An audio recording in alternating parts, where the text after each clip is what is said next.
final path fated land, a great war shall transpire. Darkness will prevail, and light expire.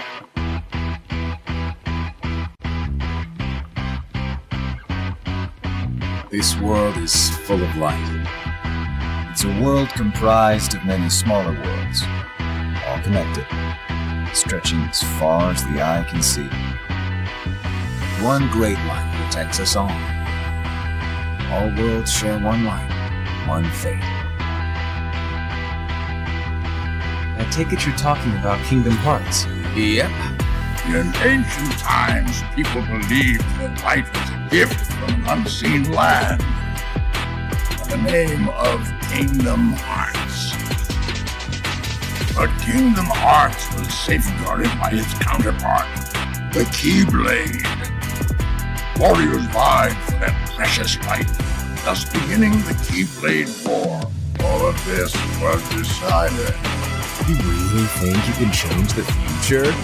All of this was decided. The truth is what you see with your eyes, not what you hear. Sounds like your trip around the world opened your eyes, but you got a little bit more than you anticipated. You must have seen a lot of darkness. So you're saying the weak feel the need to justify their actions to maintain a sense of self. You can't let that slide. I suppose letting false light dictate the future might be a pretty lousy move. So, you can make a change. You have that power. What do you want for the world? You believe the world needs you. Sounds like you already know where you're headed. If you truly possess great power, the darkness can't control you. All of this was decided. You really think you can change the future? All of this was decided. The truth is what you see with your eyes, not what you hear. All of this was decided. Why not just sit back and watch it play out? All of this was decided. May your heart be your guiding key. Who are you really? Some kind of fortune teller? Well, I could lie, tell you that's what I am, when I'm actually a brilliant artist, even a scholar. I could tell you that I dream of world peace, when I'm actually planning for its destruction. The truth is what you see with your eyes, not what you hear. All of this was decided. You really think you can change the future? All of this was decided. The truth is what you see with your eyes, not what you hear. All of this was decided. Why not just sit back and watch it play out? All of this was decided. May your heart be your guiding key.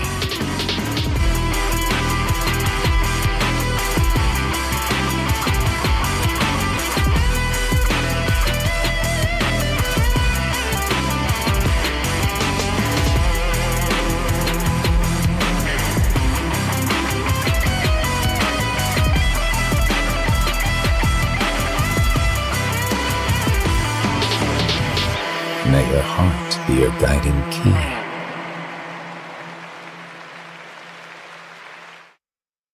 Oh, hello, ladies and gentlemen. How are we doing? It is good to be back. I know there's no camera for me up on the screen right now, but that is okay. I'll be popping in before you know it. Just take a good look at those beautiful names up on the screen. Those are the Sages of the Lodge. And they're the ones who donate as little as $1 a month to keep my nonsense going, because as you can see, even on my best of days, I can be a little unprepared. But, with that said, I would like to introduce today's guest, none other than the great regular Pat, who he's missing. He's off screen, but we're going to get him. He says he's lost. There he is. Dude, what is going on? How is it going? What's going on, dude? Thank you so much for having me. It's about time, right? I think this is overdue that I show up in the lodge. It is a long time coming. I want to thank the Super Spaghetti Brothers. They're the ones who kind of put the hurry up for this on. When I had them on a little while ago, they were like, hey, dude, they really? They were like, dude, you gotta have regular Pat on. They thought you and I would crash the party pretty hard. But anyway, now that I got things a little more situated on my end, dude, how is it going? Thank you for being here. There is a obligatory question that I purposely omitted from our conversation before we started rolling. Gotcha, and it's that, dude, of all the series out there, countless video games, countless franchises, why Kingdom Hearts? Why did you land on Kingdom Hearts? Of everything you could have made content for, of everything you could have filled your brain with information-wise, why did Kingdom Hearts end up winning your heart like this? No pun intended. Yeah, you know what it is? I think it was just a right time, right place type of thing. I just happened. I remember I was, I think, 6 years old. I was playing in my living room, and we had this wall-mounted TV in the corner, and I hear the original commercial for KH1, and I break my neck looking towards this way. I'm like, what the hell is that? Like, I've never heard anything like this. I've never seen this sort of like crossover. I mean, obviously I was 6. There wasn't a ton of the world to have seen at that point, but I was like, oh, this is possible.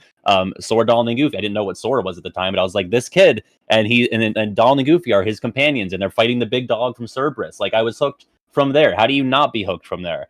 Couldn't be me. So I'm glad. I don't know why, but I'm glad. And why even explore it any further? If I think about it too hard, I'll be like, what else would I be doing if it wasn't for that, you know? That's fair. So. Honestly, we have a very similar origin story. I remember that commercial very vividly. And I remember all it took for me, I think I was about 10, 11 years old at the time. All it took for me was seeing Simba and Cloud Strife in one commercial for me to go, how does that exist? And how do I get it, you know? Like when they're separated by like 4 frames, you're like, what the hell? How is that even allowed, you know? Yeah. Exactly. But, you know, we do have a title topic we wanted to discuss today, talk about the Child of Destiny in Kingdom Hearts. But before we get into that, I actually wanted to pick your brain a little about Kingdom Hearts 1. You seem to be just like, I mean, you are a wealth of knowledge in general, just from engaging with your content, but especially with Kingdom Hearts 1, you seem to have not only a wealth of knowledge for it, but an affinity for it. Could you talk a little bit about where that comes from? Is it your favorite in the series? Why it's your favorite in the series? Sure. Just things like that. There hasn't been enough Kingdom Hearts 1 talk in the lodge, and I agree. I think you could bring some of that energy in here. Yeah, absolutely. I mean, I think there hasn't been enough KH1 talk like in the community, period. I feel like people have forgotten to respect their elders. And like, I'm not just like saying this to be like a contrarian or to be like the guy for this particular thing. Because like, I don't think it's particularly profitable or popular to be like stumping for a game from 2002. So it's not like there's no agenda behind this for me. I genuinely think, and this was not how I always felt. Like when I played the games as they released, the first one in 2002, I played 2 in 2006, and I loved 2. It was my favorite. And then the remixes came out. When did those come out on PS3? Like 2013 or so, around there. That time, yeah. Around there. So I played 1 again, and I was like, oh man, this is like so charming. Like I forgot like how much little stuff goes into KH1 to make it like so immersive and engrossing. I got to 2 on the 2.5 remix after that, and I was like, this is like fine. But I'm just like finding myself wanting to skip a ton of the cutscenes and like not really enjoying exploration because there really isn't any to do. And that's what it comes down to for me. And I'm not saying that this is like a thing that definitively or objectively makes the game better, because that's obviously, you know, that's bunk. But I think with me, I really enjoy games that even if it's not like the main selling point of it, which obviously with the KH games you would say it'd be combat. But I feel like getting to explore it, feeling like you're a part of this Disney world, not just like walking through the scenes. That's something that like really appealed to me, especially on my replay through, which I guess at this point was about 10 years ago, which is sickening to think that that's when the remixes came out. But yeah, exploration is huge for me. I like jumping on stuff. Sue me, you know? I mean, it's also worth considering. I like to judge. I do my best, rather, to judge games like within the era that they're released. And I think when Kingdom Hearts in 2002 combined, in essence, action RPGs with a sort of platforming, it's not that it was something that hadn't been done before, but it kind of seemed like after Kingdom Hearts 1 came out, everybody wanted to do it. Like, I feel like that's when you saw the emergence of, like, your Jack and Daxters, your Ratchet and Clanks, you know? You saw this sort of emergence of, like, that. But as far as the exploration goes, you know, as someone who, I'll say, my audience knows where I come from. Kingdom Hearts 3 is my favorite in the series, but I do say Kingdom Hearts 2 might be the game in the series that's most important to me, because I think it just found me when I needed it twice. Yeah. You know? Yeah. But I would be wrong if I didn't say that Kingdom Hearts 1 had a certain energy and magic about it that I actually think the series may never see again. How do you feel about that? Do you think there's any recapturing that particular magic that Kingdom Hearts 1 had, or do you think that's just going to be a product of its time and there's no going back? Yeah, I think there's sort of two components to that. I think the first, and I think the most major one, is that limitation, in my eyes, always breeds creativity. And when you look at those games, and this could be nostalgia talking, and I feel like every person who, you know, plays games and enjoys games, their favorite period of gaming is always the one that they grew up with, like their middle school era, you know, before that or a little bit after. But when the technology was not there to have like giant worlds like there are in KH3, it forces them in a way, because they're limited by what they can do, to be really creative with what they end up going with.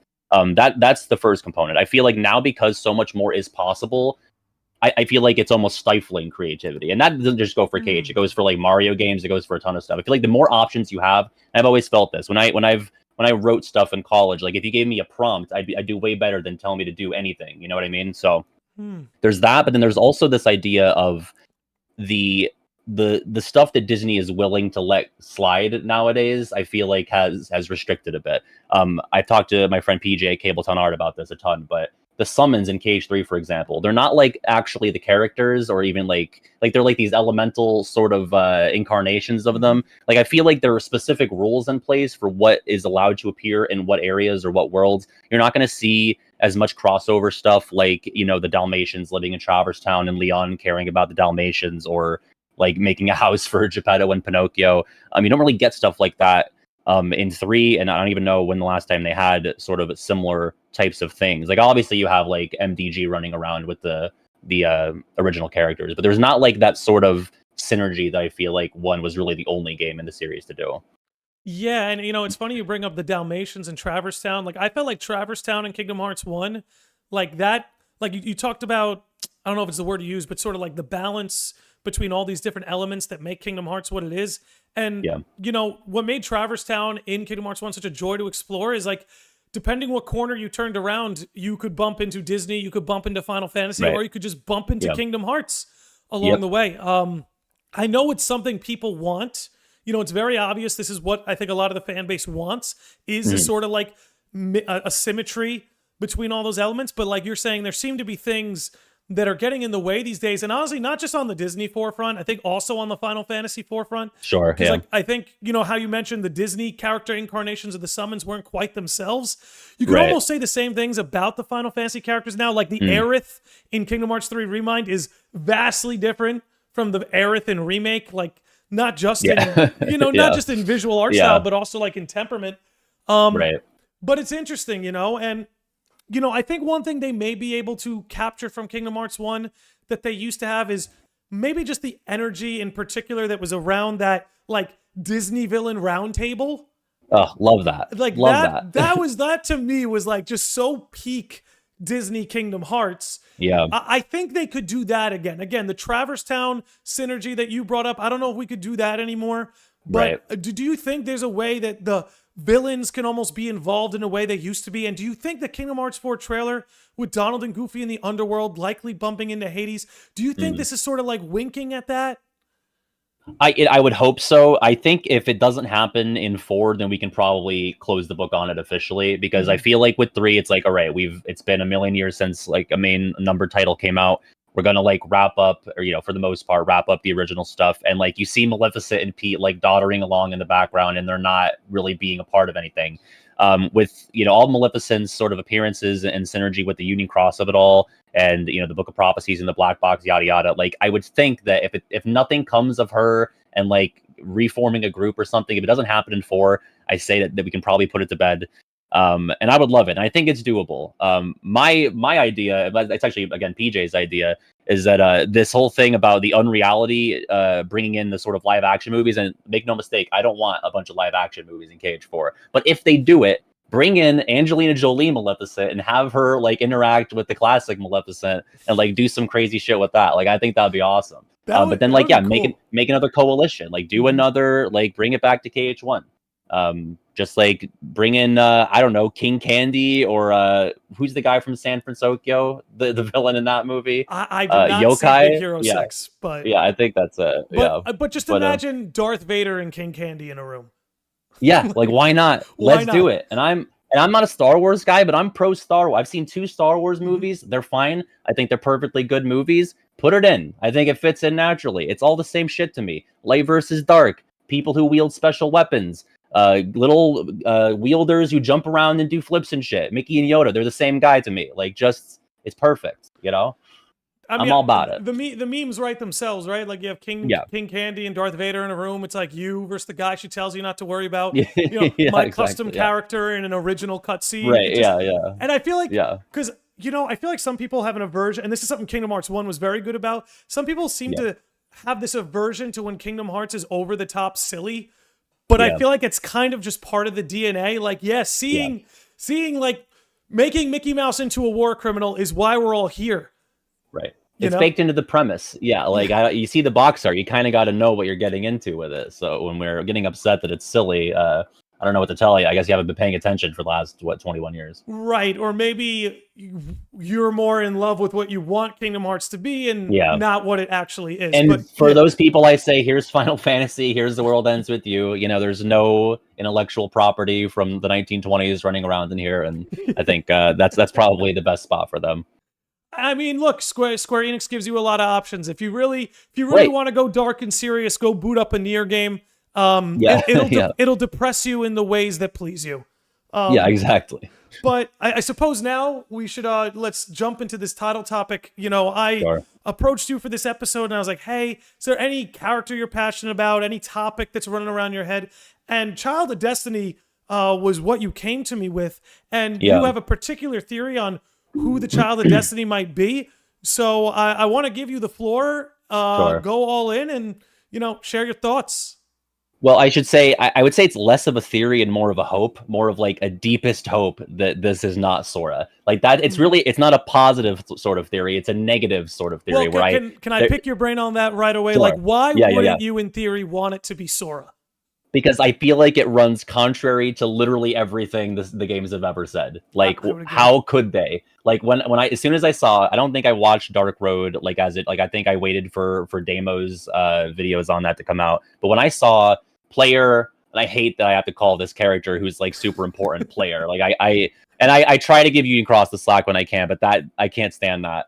But Player, the you know, adoptive parent of baby Xehanort, is saying, oh, there's the Child of Destiny, and he thinks it's Xehanort. Obviously, we have the dramatic irony of knowing that that's not Xehanort. So he says that I have the scene pulled up right here. I have the text.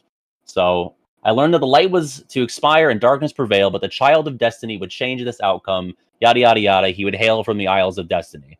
So, you know what I'm noticing now? The pronoun of he. But again, he could be wrong. Or she, he, the player could be wrong. We've gotten red herrings all around, dude. Right. You know what I mean?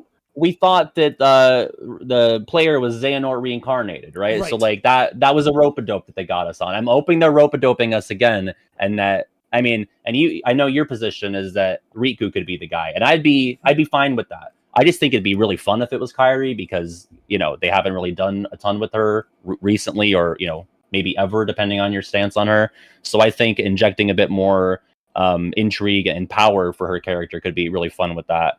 And I think we should analyze this text. If you don't have this text, I could send this to you just to see exactly what he's saying. Yeah, absolutely. Could you send it to me over Twitter so I don't have to minimize our Discord chat? Yeah. You got it. Perfect. Here we go. I'm all for her having this title, by the way. I mean, she's already got Princess of Heart, trying to be a Keyblade Master. What's a third title? Let's throw Child of Destiny on the pile. Yeah. Why not? Yeah. Right? Like Daenerys, you know, she can have like a long ass title that she reads as soon as she's ready to square off with the villains, let them know what they're messing with.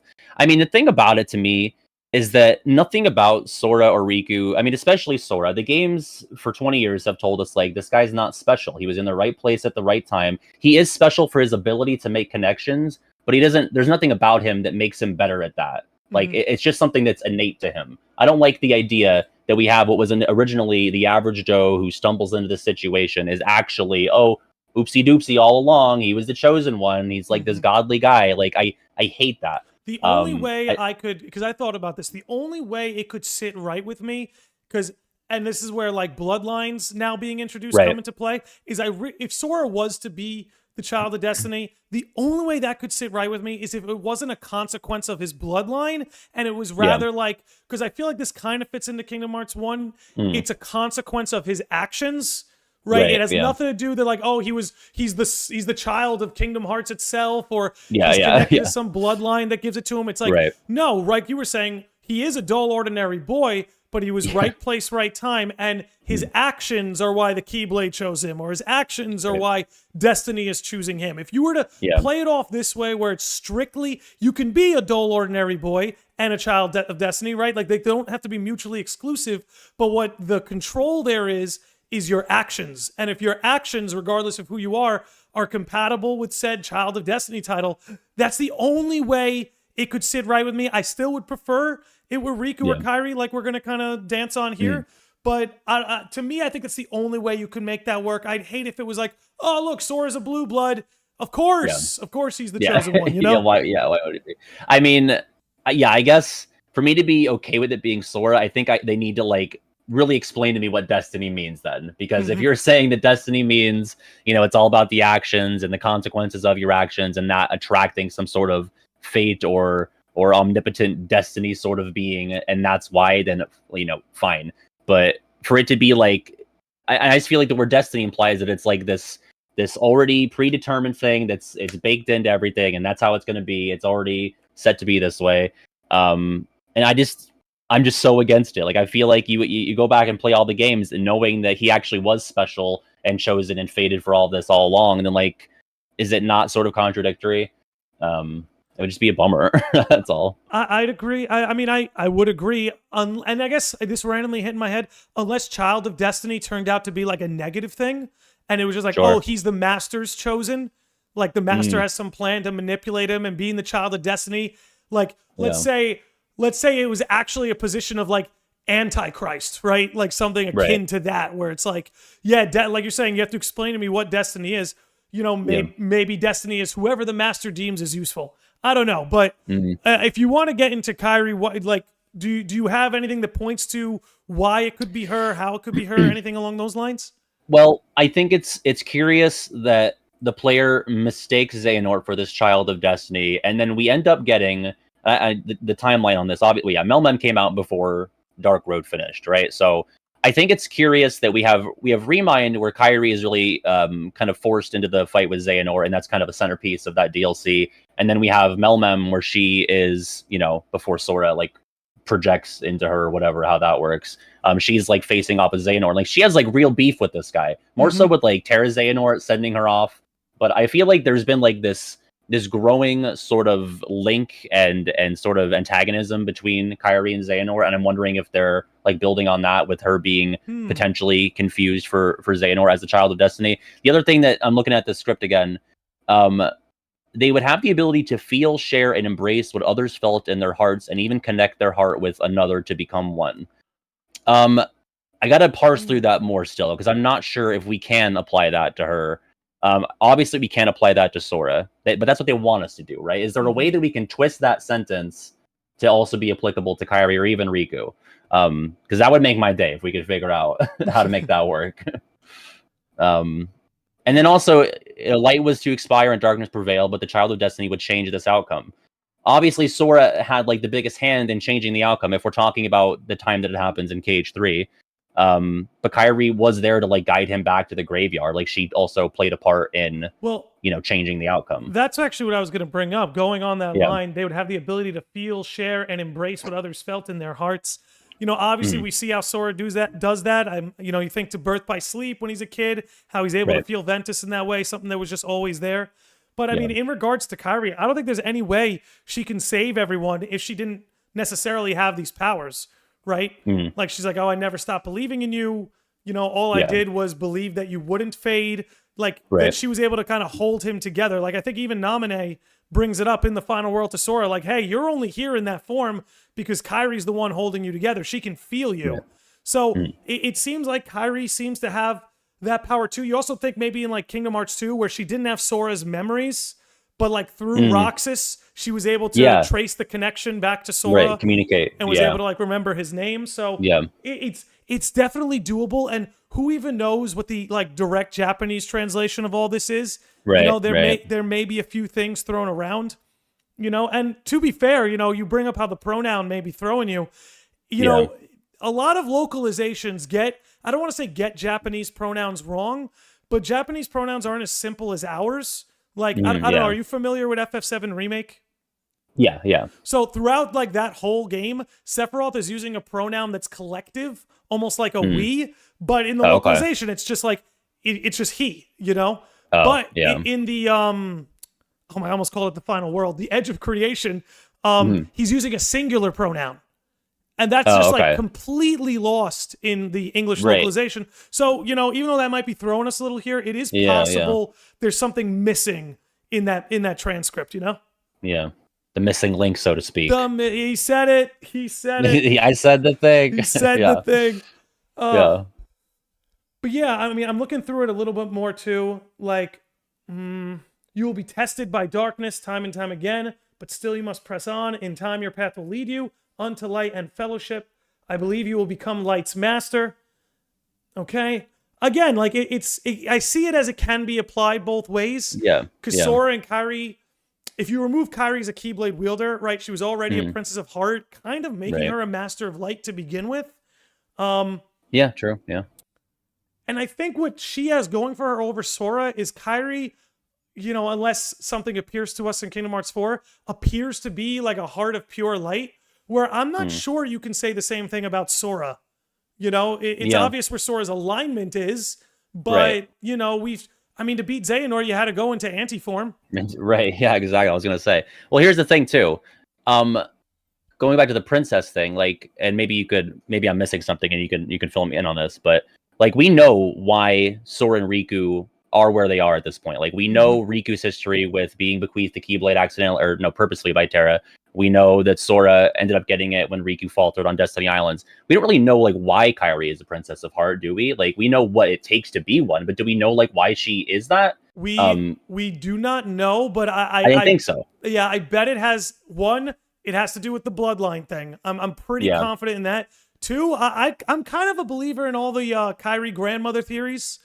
Yeah, Like, which ones? I mean, there's so many. There are a lot. I like the one that it's Ava or connected to Ava, like Ava's bloodline, because she, you know, Kyrie's grandma is able to recite all of Union Cross, like to a T. Yeah, true. Can recite the whole that's thing. Amazing. Yeah, so it's she must have watched some Everglow videos or something. That's nuts.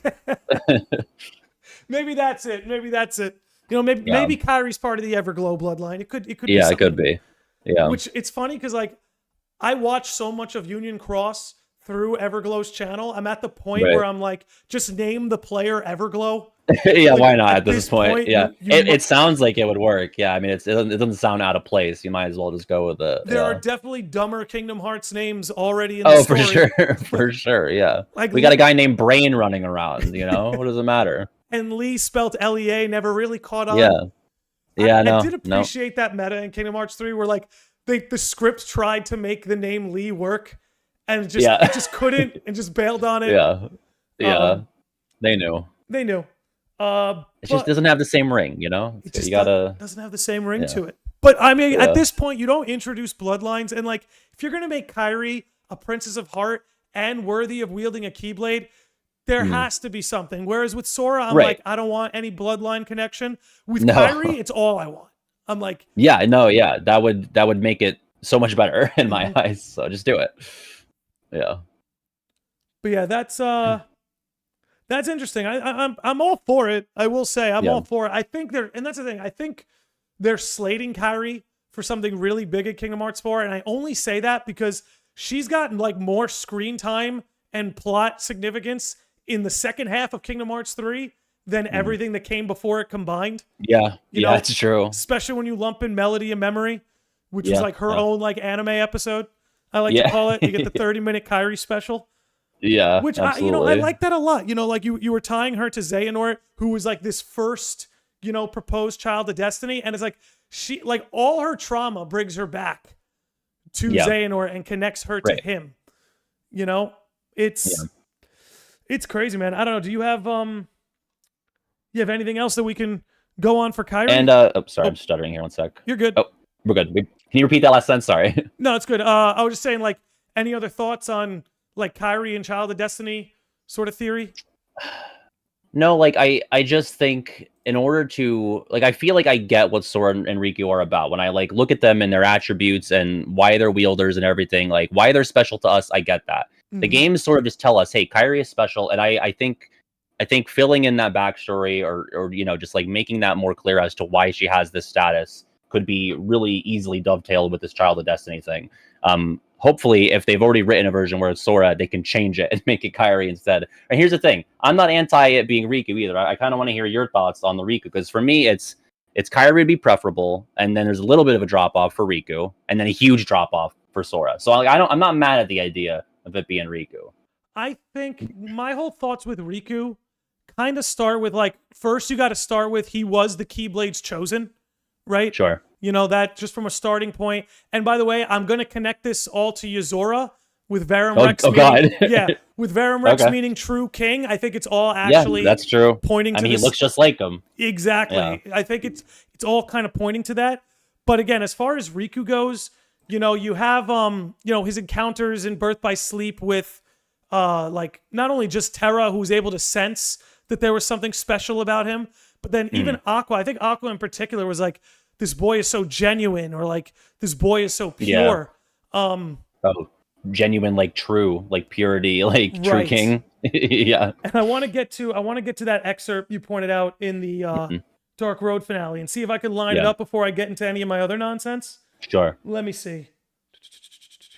Well, first of all, he's a boy from the Destiny Islands, which, if I'm not mistaken, he is from there. A point against Kyrie, I suppose, would be that she's not I forgot about originally she's not from there. Yeah. But like, you know, she's got the passport now, right? Like it says that she lives there. Like it's fine. We can sweep that one away. They can make it work. They can make it work. Yeah, for sure. Yeah. They would have the ability to feel, share, and embrace what others felt in their hearts.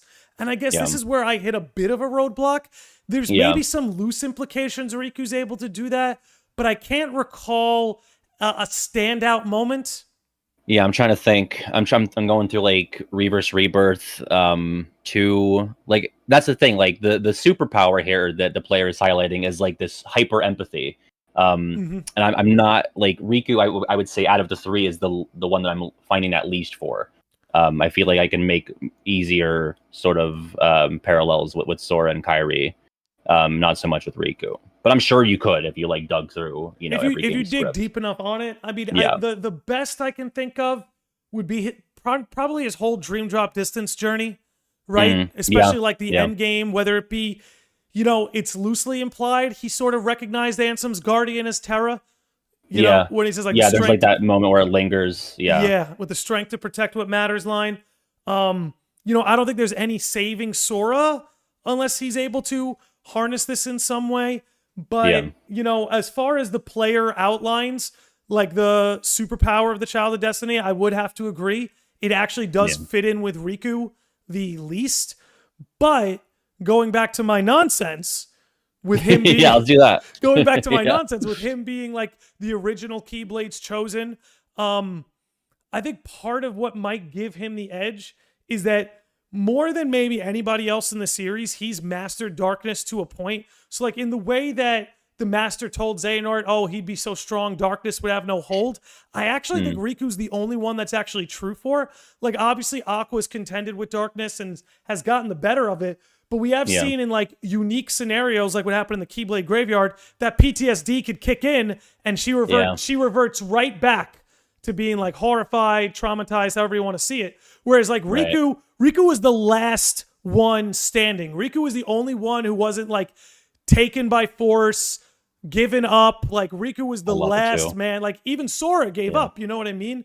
So when I look at that moment in particular, I'm like, that to me seems like it could fit. Also, everything with Bloodlines, I have reason to believe Riku's going to be connected to Ephemer in some way. And maybe that explains how Ephemer was able to be manifested in the Keyblade Graveyard maybe he was able to use something going on with Yeah. Riku as a waypoint, because we still need to get to that, how Ephemer was able to sort of appear in that way. But I think what I'm getting at is there's two lines from two characters that I can't get out of my head. This reference from the Master of Masters to a false light, and this insistence that Yozora not only looks like Riku, but his title is True King. I almost wonder if by Sora getting the Kingdom Key and everything that happened in Kingdom Hearts 1 kicking off that sequence of events, if it offset everything, and now like Sora having this Kingdom Key in a sense makes him a false light. Like, hey, he's just like the ordinary guy. He's not supposed to be a part of this. And now Riku has to have like a knockoff Keyblade. I don't want to call it a knockoff Keyblade. But, you know, not the Kingdom Key. And I wonder if Verum Rex, again, being referred to as True King, is like, hey, on the other side of reality, that Riku figure still holds that title. But over on the Kingdom Hearts side of things, that's kind of just been thrown into a flux. And then I think about Brain wanting to create a virus in the Master System, and maybe Sora, you know, usurping the Keyblade from Riku, if that is the virus he's talking about, if that kicked fate in the...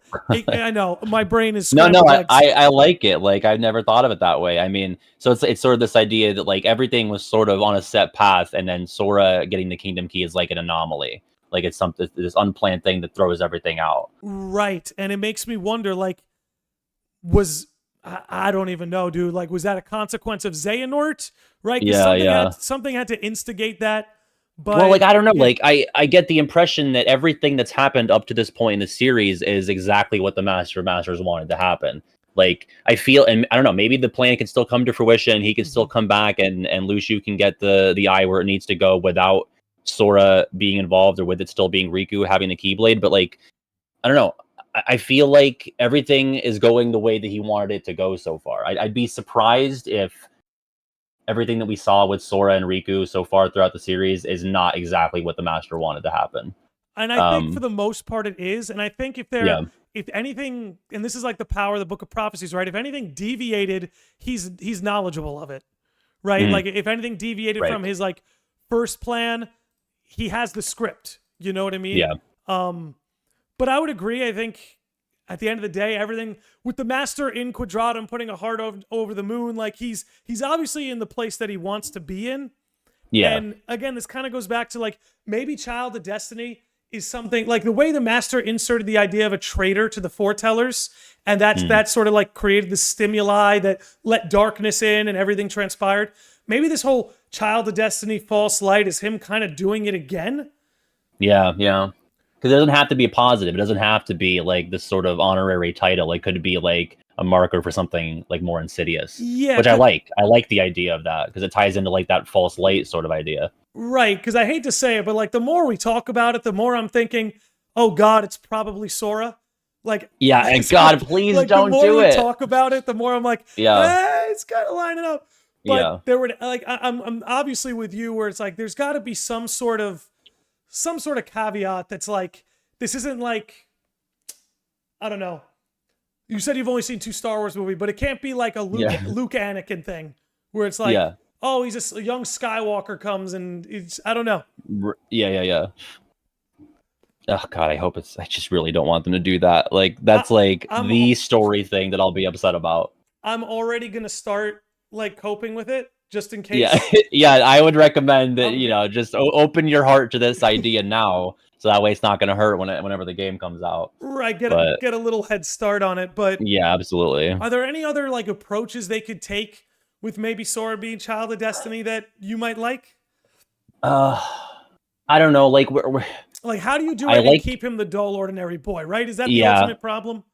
I think if we, and like my 2 weak spots in terms of like the lore and the theorizing stuff are like late game Union Cross stuff and the Verum Rex Yozora angles. But from what I can recall, just from a layman's perspective off the top of my head, at the end of Remind, like there's this confusion over Sora and Yozora not looking the way that they should to each other, right? Like Yozora is saying that like, this is not how I really look. Maybe he's seeing Sora as something different. So if we can like somehow tie that into like Sora is like a pretender Child of Destiny, and he's like appearing that way, and he's actually being puppeteered by somebody else, or like is appearing that way to the player or to somebody or to the master.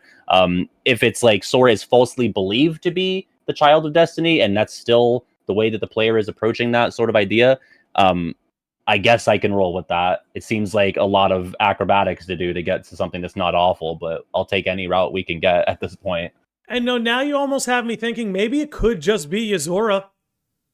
Oh God, I'm not even sure. Okay, I gave you my power rankings on like who I'd like it to be, but Yozora would have to come from Destiny Islands, right? Or you're saying that Yozora would be, yeah. No way. But again, like he can just be wrong, like, or he can like maybe there's a Destiny Islands in fucking Virum Rex land, and like you know what I mean? Like they can just do whatever they want. You can make up a power of waking in a game, and that's just how things work in that given game. So they can just, do an ass pull, and I'll be here for it. I'm saying it like it's a negative thing, but I'll love it. I'll be entranced by it when it happens. So go ahead, I mean, I guess at the end of the day, it all does come down to execution, Yeah, But I think absolutely. I think what makes Sora important to so many people is that, like, I don't want to get too meta, but like in a sense, he kind of is us in the sense that like we're all ordinary. Yeah. There's nothing special about us. Absolutely. My parents aren't the offspring of some gods or something, Yeah, right. I mean, KH1, I think to a degree, you're a self-insert into KH1. Sora is not like a guy that you can like really name a ton of personality traits for in that game. I think once they knew they were going to make sequels, they were like, okay, we got to like start fleshing him out, like give him like characteristics. Like obviously he had like, he's a little bit of a show off in KH1. Like I think of like when he wanted to like fight Hercules one-on-one, but like there's not like a ton of like, defining characteristics for him in that first game. So I think you're totally right to go back to the idea that like he represents us in a way. That's why it just sickens me to think that it's going to be some sort of preordained thing. I can't get over it. And yeah, because again, that's the struggle is maintaining the sort of ordinariness. And I'm not sure it can be done, but maybe it does, and maybe that's something that just feels fresh. But I saw someone in the chat. I know I don't usually open up to the chat until the 1 hour mark, but if something does catch my eye. Car Boot Studios asked us, who's to say there can only be one child of destiny? It's a great point. I mean, we don't know if this is like a co-title that can be held by multiple people at once. I mean, I think they're leading us to believe it is one chosen singular being. But again, you could, swap around the wording of that, I'm sure. I already got it. Go ahead. This is what the prophecy got wrong. It believed the idea that one singular person could stand and be like, no, it was never about a child of destiny. It was about children of destiny. It's Kingdom Hearts, connected, now it's friendship. All the dandelions, you could work that in somehow. Yeah. There's not like one true darkness either, right? There's like 7 of them. So we have precedence. Maybe, something? Something just kind of clicked right here. Yeah. Where is it? I'm going to the dialogue you sent me. Okay. Where they kind of talk about like 2 hearts become one, and even connect their heart with another to become one. You imagine in the end game, right? Like imagine the end game is sort of like everyone's hearts are connected into one versus like the darkness all being connected into one. And maybe that's just how it ends. The child of destiny was actually the connection of like dandelions, guardians, and maybe some other group that comes forth. Hainer, Pence, and Oled. I don't know. Throw them in there. Why not? Why not? Yeah, maybe that's the child of destiny. Maybe it's Hainer, right? That's dull, ordinary, no keyblade. Yeah. I mean, then again, have you seen that kick though? Did you see the kick? That's not the kick of an ordinary boy. He trained for that. That was his moment. Dude, I only wish it could have landed. Rox is lucky he didn't pull that move in the struggle. Dude. In the struggle, what was he doing? He was going easy on him. He was holding back, but that's a good question. I think it's possible. I think that's another way you said you can kind of work around it. You introduce it's not a child of destiny, it could be children of destiny. And I guess since the seal is broken, we can get into some of the other chats. Let's shout out the super chats that have come in. Jay So Silly with a $20. Yo. Bro, you would have Let's go. You would have made me happy with just $2, let me tell you. But Jay So Silly says, I think Xehanort was the child of destiny, but he failed the same way Riku was the Kingdom Keys chosen, but failed. So the duty moves on to Sora, or Sora was the father that stepped up if you will.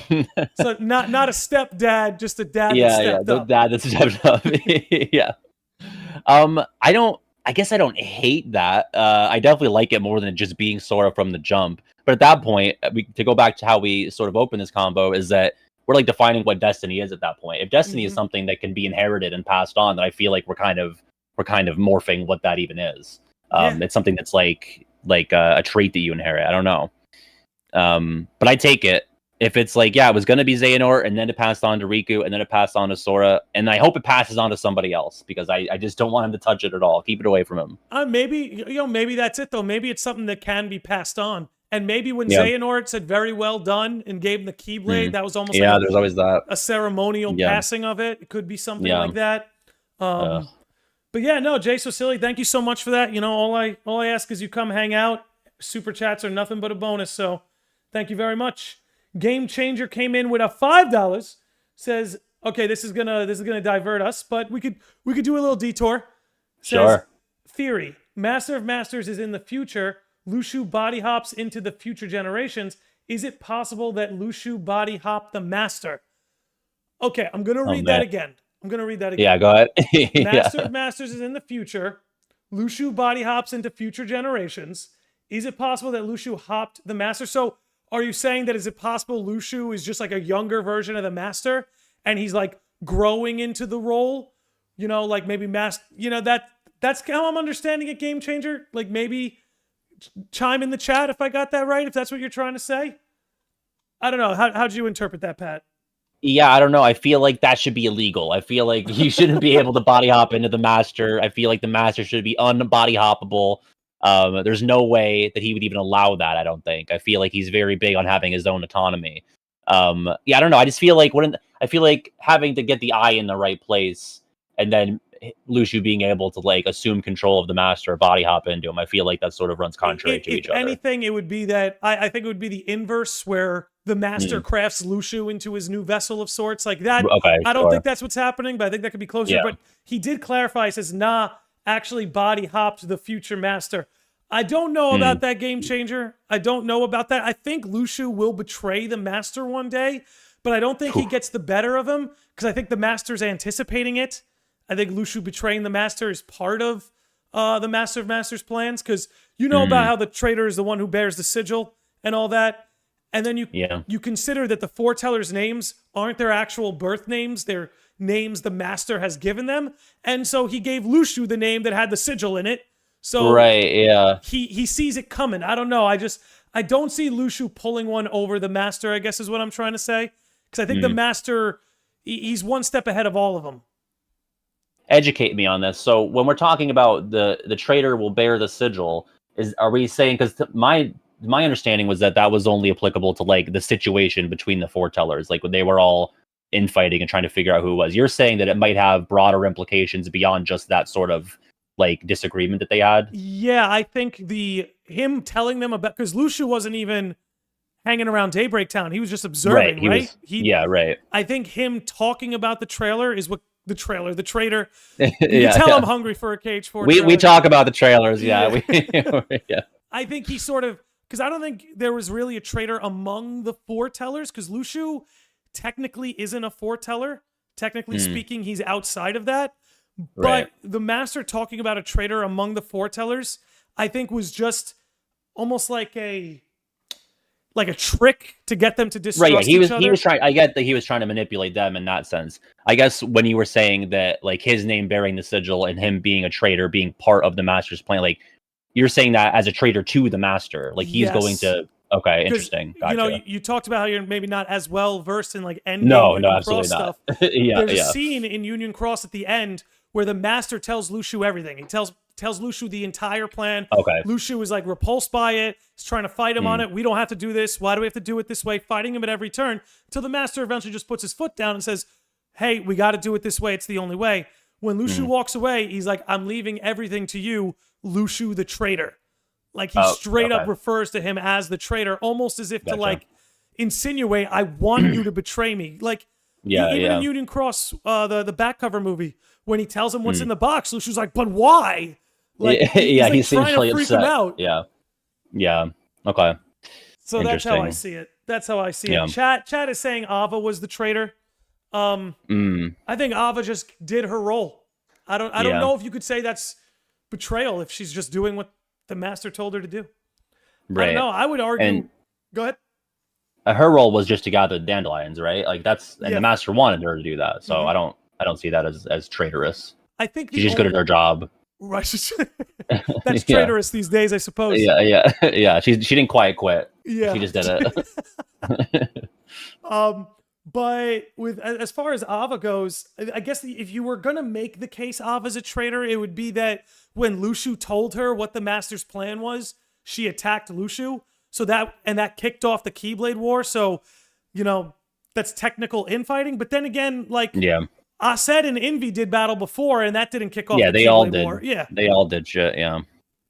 So I don't know. Yeah. To go to the Lushu thing, like I really hope, like, because I love Xigbar as a character. I loved him even in 2 when we didn't really know that much about him. For him to just be like the Lancer to the Master, like there's got to be something more. So I hope you're right, and that like he has some sort of other ploy to just be like right-hand man all along, because he already was that. Like that's how he was originally presented to. He was number 2 to Xemnas. He didn't like act like that. That was obviously more of like Sayx's role. But to just like sort of spin our wheels on him being like, I'm the second guy, like I'm next in line, like that just seems kind of anticlimactic to me for someone who is as devious and as persistent as Xigbar. So I hope that like he has some sort of ulterior motive besides just like being a puppet. And I really think he does. Like I'll bring up Union Cross and the end of Kingdom Hearts 3. So like how No Name was originally the Master's Keyblade, right? You notice when Lushu gets it, he's like, finally back where it belongs. I don't think he's giving that back. It sounds like it's his now. Yeah, he likes it. And also, he got used to it. And I think symbolically, No Name suits Lushu, right? Because like Lushu doesn't really have a name. He's taking up other identities. He's braggy. Yeah. Then he's Xigbar. Then he's Brig. Yeah. Then he's Xigbar. Right. Like, and even when in the ending cutscene, they're like, "Is that you, Lushu?" And he's like, "These days they call me Xigbar, but whatever suits you." Like. He himself feels like he doesn't even have a name. Didn't have a place, yeah. But another moment that makes me think he's up to something would be, did you see that final confrontation between Lushu and Brain in Union Cross? Where they seem like they Brain's at the computer. Yeah, right? He's at the computer with the data tape breakdown and everything. So you're telling me this guy cut a deal with the dude who wants to be the virus in the Master's system? Yeah. You know what I'm saying? Like, I feel like if he was like a loyalist, he would have just struck him down. But that's where like why make it easier for them to like kind of have an in there? Why not just like end it? It's like when the villain gives his big speech, like, why are you doing this? Just like because he has some other, it's either ego or like some other ulterior motive. So and this to me seemed like a pure ulterior motive. He got to take Brain's body, but in exchange, Brain got recompleted in Scala. Yeah, I don't know. It seems like a pretty sweet deal. I would think that if Lushu saw him as like an enemy, he would have made him take this deal, and he'd wake up in the realm of darkness. Like gotcha. Yeah. But instead, he like helped him out. Yeah, it's bizarre. I never really thought of it that way, but why are we doing this? I'll take it one step further too. He woke up in front of the Ephemer statue. Yeah. I don't know. How bizarre. So I think that's where we're headed in regards to that. All right, we're almost an hour in. So if you see anything, by the way, in like the YouTube chat or Twitch chat that looks interesting to you, feel free to shout it out. Because I like to call my chat the 1% of Kingdom Hearts fans. Like they actually they know more than I do. Like as a collective. Oh yeah. They always my chat knows way more than me. They tell me when I'm wrong. They tell me like that's why I love them. Oh, we do have a $2 super chat from Fab asking, who do you think will be the final boss of Kingdom Hearts 4? Ooh. It's actually such a great question because I feel like it's been obvious, besides 1, obviously we didn't know, but for 2, I guess going into 2, would you have known without any pre-release material who it was going to be? Like, not a clue. I guess not. Not a but clue. 3 we knew. Like we knew 3 would obviously be Xehanort. With Dream Drop, I like to like go back to the past and see if we can like find clues there. I guess BBS, you would know that it would be Xehanort in some degree, just from the 2 secret ending. Dream Drop, I guess you probably could have surmised it might have been the secret boss from BBS, although technically it was the Ventus Nightmare armor thing. But with 4, it's like we have players here But like, are we wrapping up the master that early? Like, you Definitely can't. Like, I not. just can't imagine it being like, oh, final boss is the master. Even Lucio, I feel like what do you like? Who do you end it on? Yozora again? Like, you can't do Yozora. We already fought him, and he would end up being easier as a final boss than as a secret boss. So you can't do that. That's a good point. It's crazy. Like, is it going to be a foreteller or many of the foretellers together? Like all of the ones besides Lucio, or like all the apprentices besides Lucio, I guess. So I have one. Maybe it could be Sigurd, since they've started to like build him up, and he's the narrator of the traitor, the trailer. Jesus. Now it inverted. But he's the narrator of the trailer, and like, I don't want to say he has like an antagonistic tone in the trailer of Kingdom Hearts Sword, but he's like, hey, if you leave this world, don't think you're going back to the one you came from.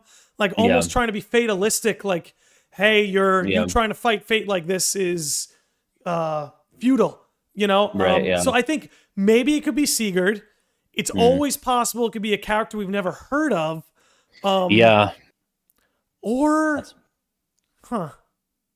Yo, honestly, how do you think I would love was this. What if it was a Maleficent that got the black box?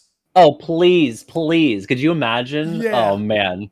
I would love to take her seriously. Even if it's like, you know, it's like the reverse of KH1, where it's like the Disney villains are the forefront and then they pull the curtain and it was actually Ansem. But it's like the opposite, where like we're focused on like the foretellers and the quadratum of it all. But then it's like, for this particular part of this arc, it's Maleficent again.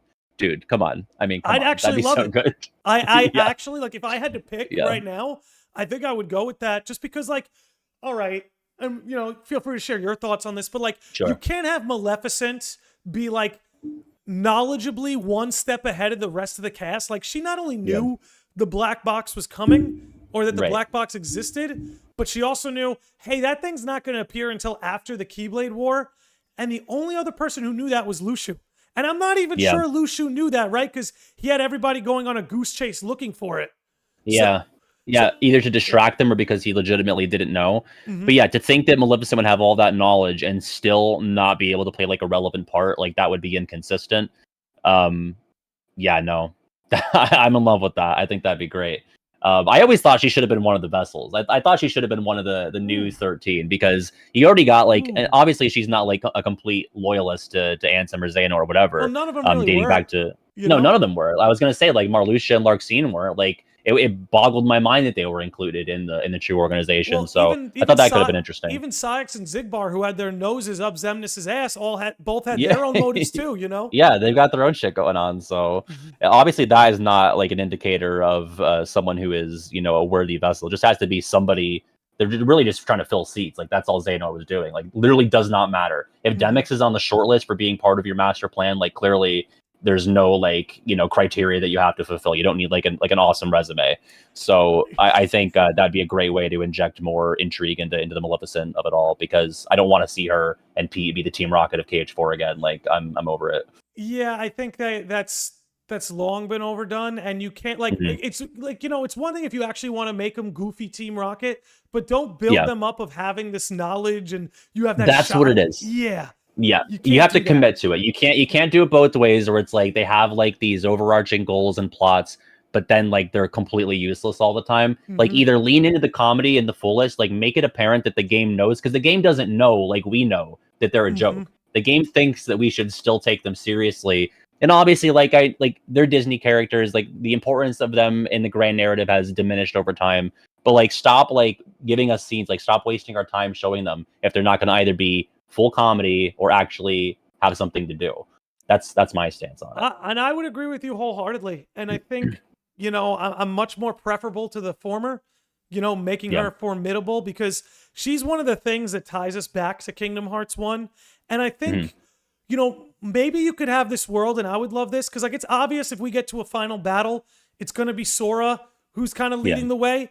But wouldn't it also be great if we got to some point where it's like it was incumbent on Sora to take out the Master of Masters, but you make it incumbent on Riku to take out Maleficent, because Riku and Maleficent have that history. They got history. Yeah. They got more history than Sora and Maleficent for sure. So. Exactly. So I almost think like you have this opportunity where Riku doesn't have to take a backseat to Sora in like this Master of Masters fight or Lost Masters arc. You could give Riku something to contend with that builds upon his arc and his past. Because I'm almost a little worried about Riku because they did so much with him in the Dark Seeker Saga. I almost don't know what they're going to do with him in the Lost Masters arc.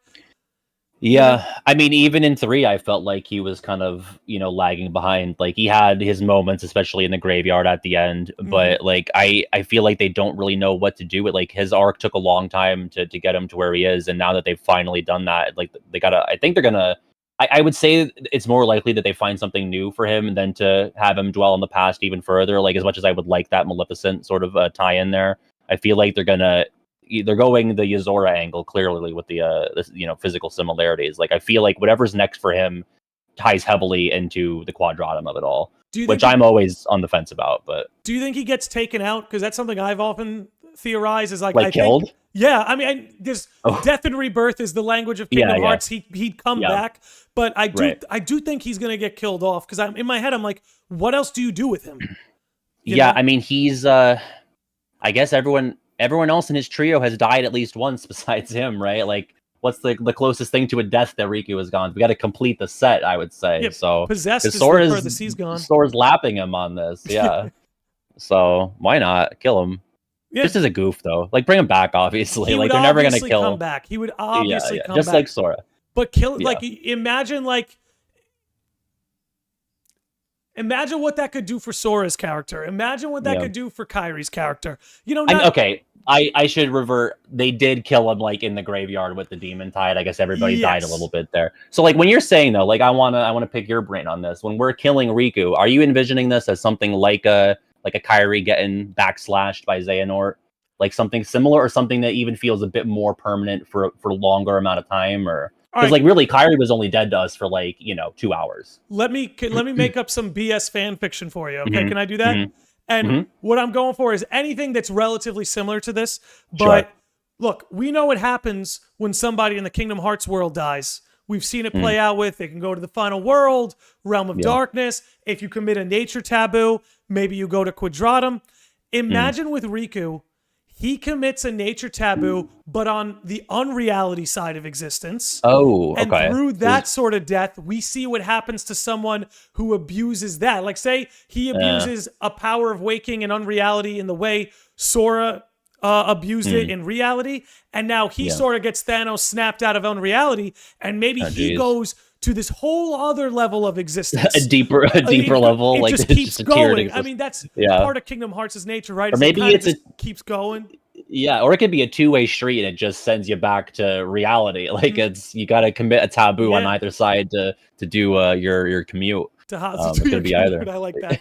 Yeah. But I also imagine, like, maybe he makes some kind of sacrifice. But I would also like it if in his death he's the one who told Yozora to save Sora. Like, something happens to Riku that causes him to die, and so, like, because it's kind of foreshadowed in that secret episode that, like, even though Riku got to Quadratum, he's gonna bump into Yozora, not Sora. It's kind of implied and Sora's the timeline. Yeah. Right, the timeline, we don't know when Sora fights Yozora relative to when he disappears. We don't know when Riku appearing in Quadratum is relative to everything else, the ending of Melmem. So there's definitely room for that, yeah. I'd be into it. But yeah, and I guess to answer your lengthy, he needs to be killed off at the end of the game. You can't bring him back till the next game. So I think part of what makes the wait for Kingdom Hearts 4 so excited is we all want to bring Sora back.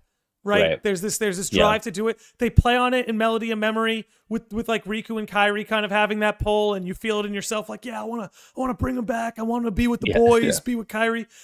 But it would just be great, because I think one of the things Kingdom Hearts endings always do right, in my opinion, even though most Kingdom Hearts endings aren't really happy, the message generally is, like, bittersweet. Like, you can't have it all. At the end of every game, like, there's something missing, something that needs to be fixed, right? Kingdom Hearts 1, they're all separated. Chain of Memories, Sora's asleep. Kingdom Hearts 2, Roxas and Naminé are still still in the hearts, and Xehanort's still out there, right? Like, there are people who feel like you could have ended the series at Kingdom Hearts 2, but then there's the part of me that goes, like, but they talked about Xehanort the whole time. Like, no, dude, you don't even get me started. Like, I've always hated that. I always, like, it's just like people aren't paying attention. Like, a corollary to that for me is, like, the people who are like, everyone has a Keyblade now. Like, why it used to be only one person had a Keyblade. That was never true. In the first game, there were 3 people who had a fucking Keyblade, so I always hated that. Well, But yeah, like the people, Sora, Riku and Mickey. Mickey, yeah. Oh, dude, At the so very true. end, You're so not right, only yeah. not only is it not just the one Keyblades like swapping around people, it's a second one. Dude. You know? That makes sense Pisses me why off. it's the 3 of them in Kingdom Hearts 3 fighting the Norts. Oh, that's yeah.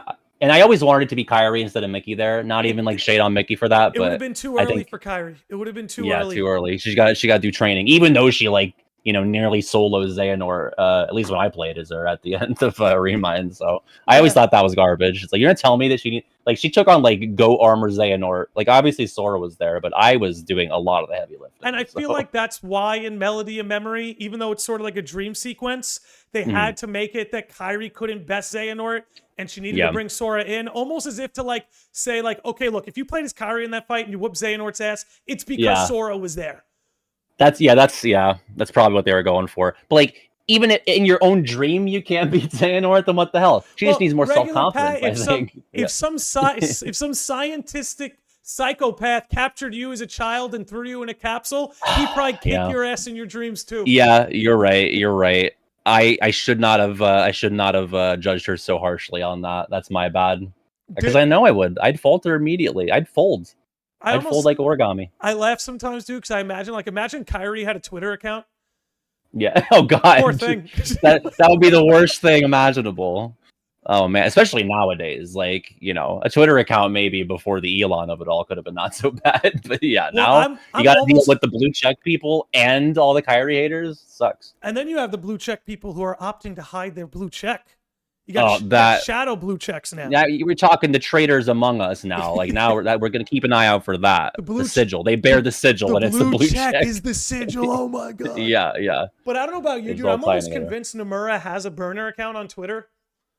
He's got to. Have you heard some of the things he says in interviews? Like, oh, I thought no one liked Yozora.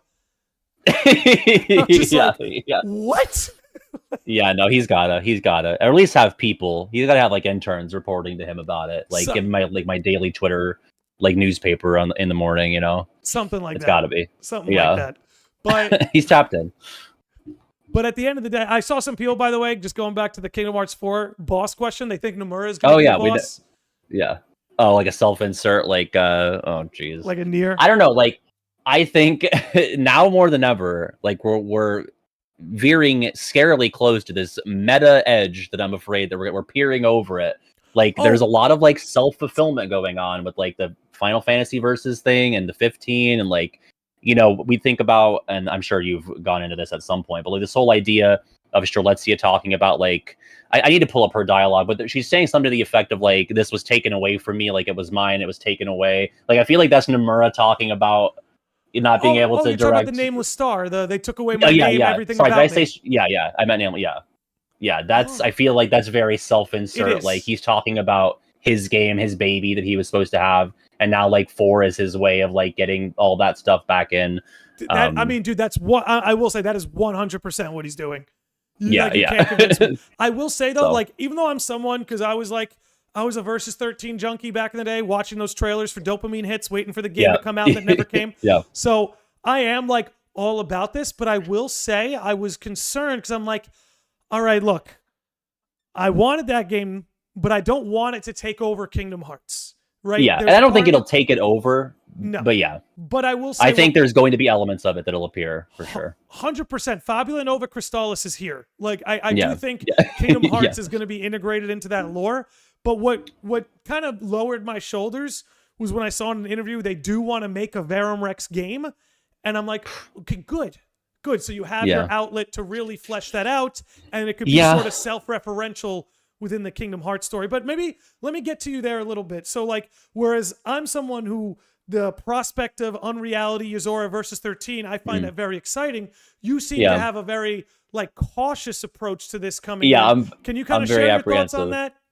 I don't know. I think really all it was, what turned me off initially was I didn't like the toy box of it all, like that angle. Like to me, it felt very, and maybe that's hypocritical as somebody who's always wanted like the Disney integration to feel a bit more seamless and like actually have stuff that's relevant happen in the Disney worlds. But when Rex, the plastic dinosaur, knows Yozora, and that's the first time I hear that name from Rex, by Mattel or whatever. Like, that's weird to me that this guy is going to be super important. And like, I'm open to it. I'm willing to like see where it goes, but like that put me off on the wrong foot to start with. I just feel like I don't want things to get too meta. I don't want things to be too self-referential. And I feel like that's where we're going to a degree. And again, I hope that they're going to rope-a-dope us and confuse us and mislead us to a degree. I just want it to be like a self-contained story that's not too derivative or referential to other stuff that Nomura wanted to work on or has worked on. And I don't know, Yozora seems like a punk also. I don't like his voice acting. That's my other thing. I think it was Mike or Jason on the Spaghetti on the Answer Report. They were like, you can tell Dylan Sprouse is in the booth doing this. Like, that's how he's doing the voice. I'm doing like this. This is my Yozora voice. I see you. You thought you'd win. Yeah, like I think they also said that, maybe he's not going to be that huge because otherwise they would have picked like a better voice actor. Listen, I love the Sweet Life. They're fine. I got nothing against Dylan and Cole, but I don't know. It left a bit to be desired for me. So we'll see if he gets any better for 4. The execution just doesn't have you sold, is kind of what you're saying.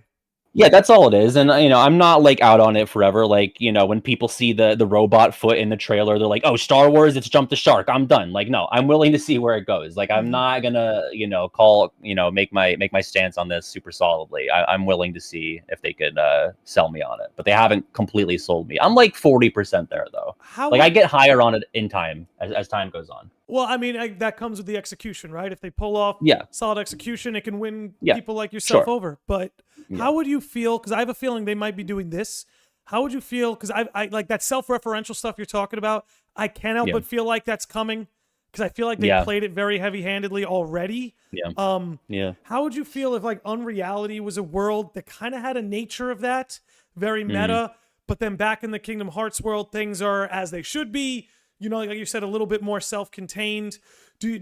How would you feel about a sort of back and forth like that to maybe differentiate how the two worlds feel so that Unreality, there is something off-putting about it? You know what I mean? I like the idea of that because like we have to distinguish this Unreality as something that's truly different and not just because Sora looks a little different and like maybe more realistic. Like it can't just be a big city where Yozora lives. Like it has to be something more than that. There has to be a defining characteristic that if you look at it, or maybe not look at it, but if you spend a few in-game hours in there, like why is this different? Why are we for gameplay and for story reasons, why is it different than A Realm of Light? Because as far as we can see, it's just like San Francisco without like the culture fusion and very bland NPCs running around. I'll tell you this, Landy, if Sora finds out for even a second that he's a part of a video game called Kingdom Hearts, I'm throwing whatever console I'm playing on out the window. Like that is my biggest fear. Even if he gets like Men in Black mind wiped after that, he cannot know that there are video games, that he's in one, that Kingdom Hearts is a franchise. If the word Nomura is spoken in this script, I will throw myself off of the Keyblade Graveyard Tower where Kyrie dies. Like that's territory that I'm not willing to chart out. That's like a bridge too far for me. Hear me out, because I'm with you. That's as someone who I actually do enjoy a good how would I put it? As someone who enjoys the meta and the fourth wall breaking, like I don't know if you've ever seen the show Community, like one of my favorite shows ever. It's just written in its DNA to be that way. Yes, Sora being from a video game would be a little too on the nose. And also, I think what we have going for us is if that were true, I'm sure Strelitzia would have told him, A, and B, the people in the street would be like, oh, it's Sora. He was just in Smash Bros. Yeah. But I think almost... And that's how they tie that in. Yeah. Exactly. But I think what they almost might be going for, and again, at the risk of anyone taking me seriously, I'm literally just riffing here. But I think the idea that, like, Yozora is in a video game in reality is because I think Unreality is almost like this realm that exists in the imagination, right? They call it the world of fiction. It's sort of like this unmanifested realm. And that video, like, how do I put it? Are you familiar with, like, have you ever played Persona? Let me start there. It's an easy way. I played Persona 5, yeah. Perfect. So you know how, like, the metaverse was sort of like this, it's the human unconscious and the things that exist in the human unconscious and the imagination exists down there?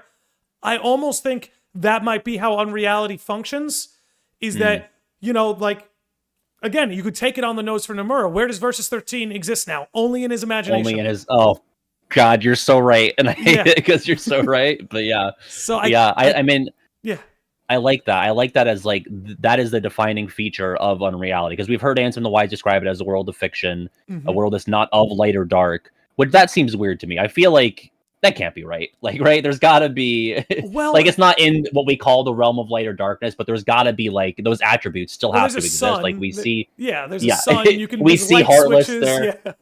Yeah. So obviously there are like there's still that that Kingdom Hearts like building blocks, like the basic things that make up the universe, still apply to Unreality to a degree.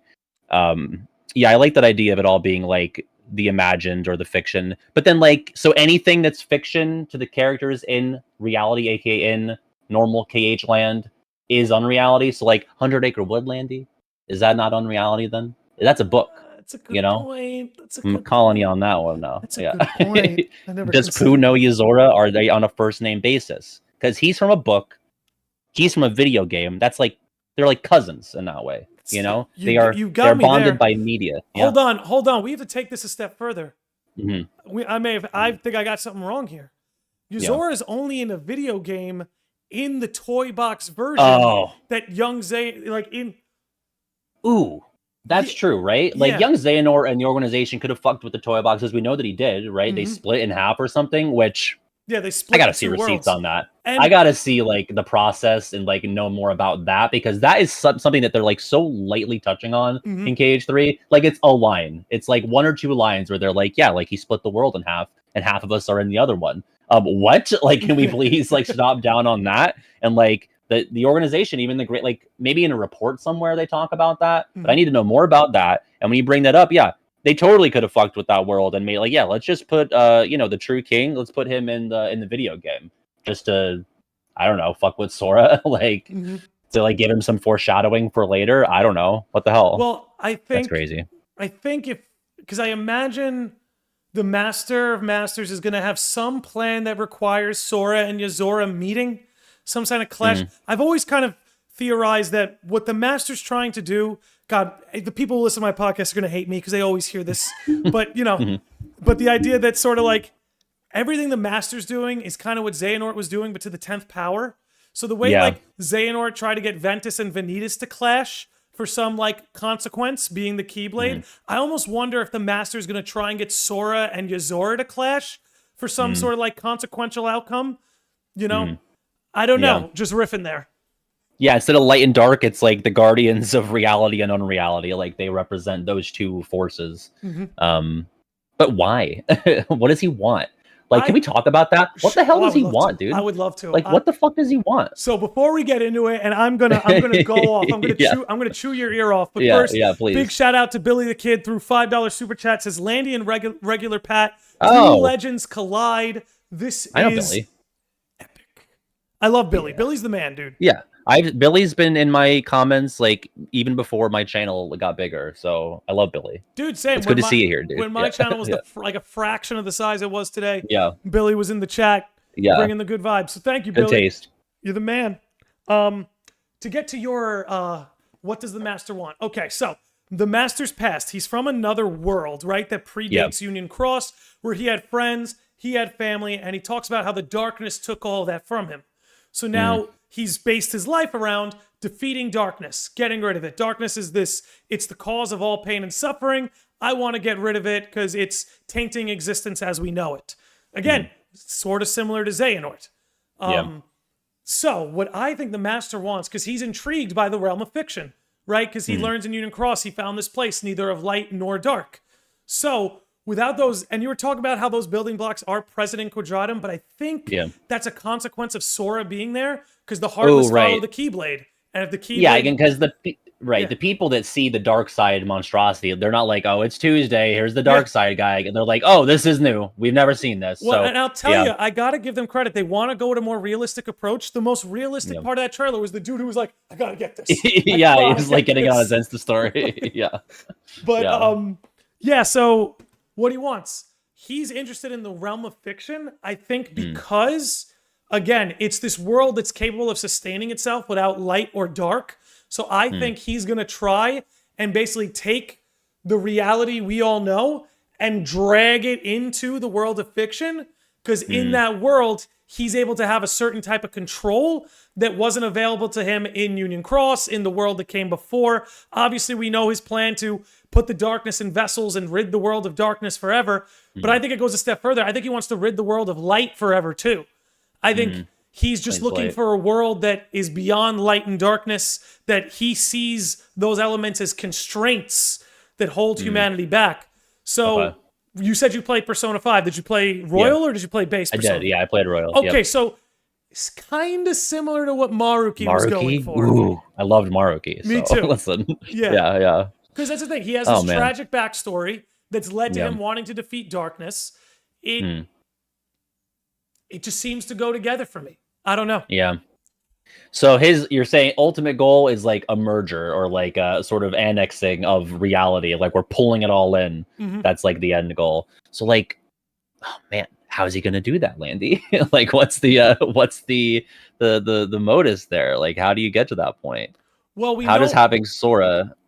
I guess like everyone's trying to find Sora, so if everyone's like piling into Unreality, that's gonna like fuck with things. Because obviously Sora being there, like you said, is either drawing the Heartless or bringing light and darkness into Unreality. So if having Sora there disrupts, maybe it's like tearing a rift in the reality fabric or whatever. Yeah, I could see that. Yeah, and again, he's laid out how he plans to get rid of the darkness. And again, maybe I could go inverse too. Because I've always theorized that like now the darkness was our villain in Saga 1. Light is going to be like the new villain now. Yeah. He could want a world of no darkness, only light, right? And maybe he sees Unreality as a way to do that. Because again, he can it's a world that had neither light nor darkness, right? So there's no like darkness origin sitting in the world of fiction. So if he can put the darkness from reality in these vessels and then eliminate them that way, then it only leaves, in my opinion, the light of Kingdom Hearts, which is why he's putting the heart over the moon. Because he's like, I'm going to drag Kingdom Hearts into this world that doesn't produce darkness. I'm going to take the darkness from that world, slay it, and then all we have left is fiction. And I think that's the ultimate point, is like, he's creating this fake world. It's not going to be satisfying. It's not going to be real. It's just going to be because I was going to say, tale. Right. A fairy tale kingdom, like Kingdom of Corona. Now, I was going to ask you, like, why would that be a bad thing? Like, it doesn't sound that bad. But that's kind of the same question you're asking Maruki, because that's like you watch the characters come to the realization, like, oh, this is like a hollow, fake existence. Like, it's not real. So I'm wondering, like, oh man, I'm thinking about all those NPCs running around Quadratum. Like, are they like doomed to like live in this what we're considering like a fictional Unreality that's like a hollow sort of thing, or like will anyone who's native to Quadratum like have a chance to sort of seize like autonomy or like have like an actual meaningful existence? Because when you put it in the way of like this realm is meaningless and hollow and lacks purpose and choice, it makes me feel bad about all those guys on their phone like filming the dark side. In a way, it's kind of funny because I actually think they're gonna look at the Kingdom Hearts world that way. And be like, because they have, right, in Unreality, they have these video games, Yozora and stuff. They'll be like, that world of like fairy tales, it's this is reality. Like to them, right. I guess that's the thing. To us, the viewer, we have reality and Unreality. But I think to the people in Unreality, they're just like, oh, this is it. They are autonomous in their own way. Right. Yeah, you're right, yeah. But, Billy threw another 5, says, I didn't think regular Pat really knew who I was outside of the Ansem reports. I think that's what ARP is for. Yep. Question of the weeks. Maybe Spike Getty Twitch streams too. My day has been made. Yep, I've seen Billy in the question of the day, of course. Yeah, I notice everyone thinks that like just because you make stuff on YouTube that you're like totally detached again from reality. I don't live in Unreality, folks. Billy, I'm right here in the same plane of existence as you. I see names. I remember the names. It's all good. Also, Billy's just a very memorable guy. So it's easy to remember him. He's always You're going to see the wolf with the crown.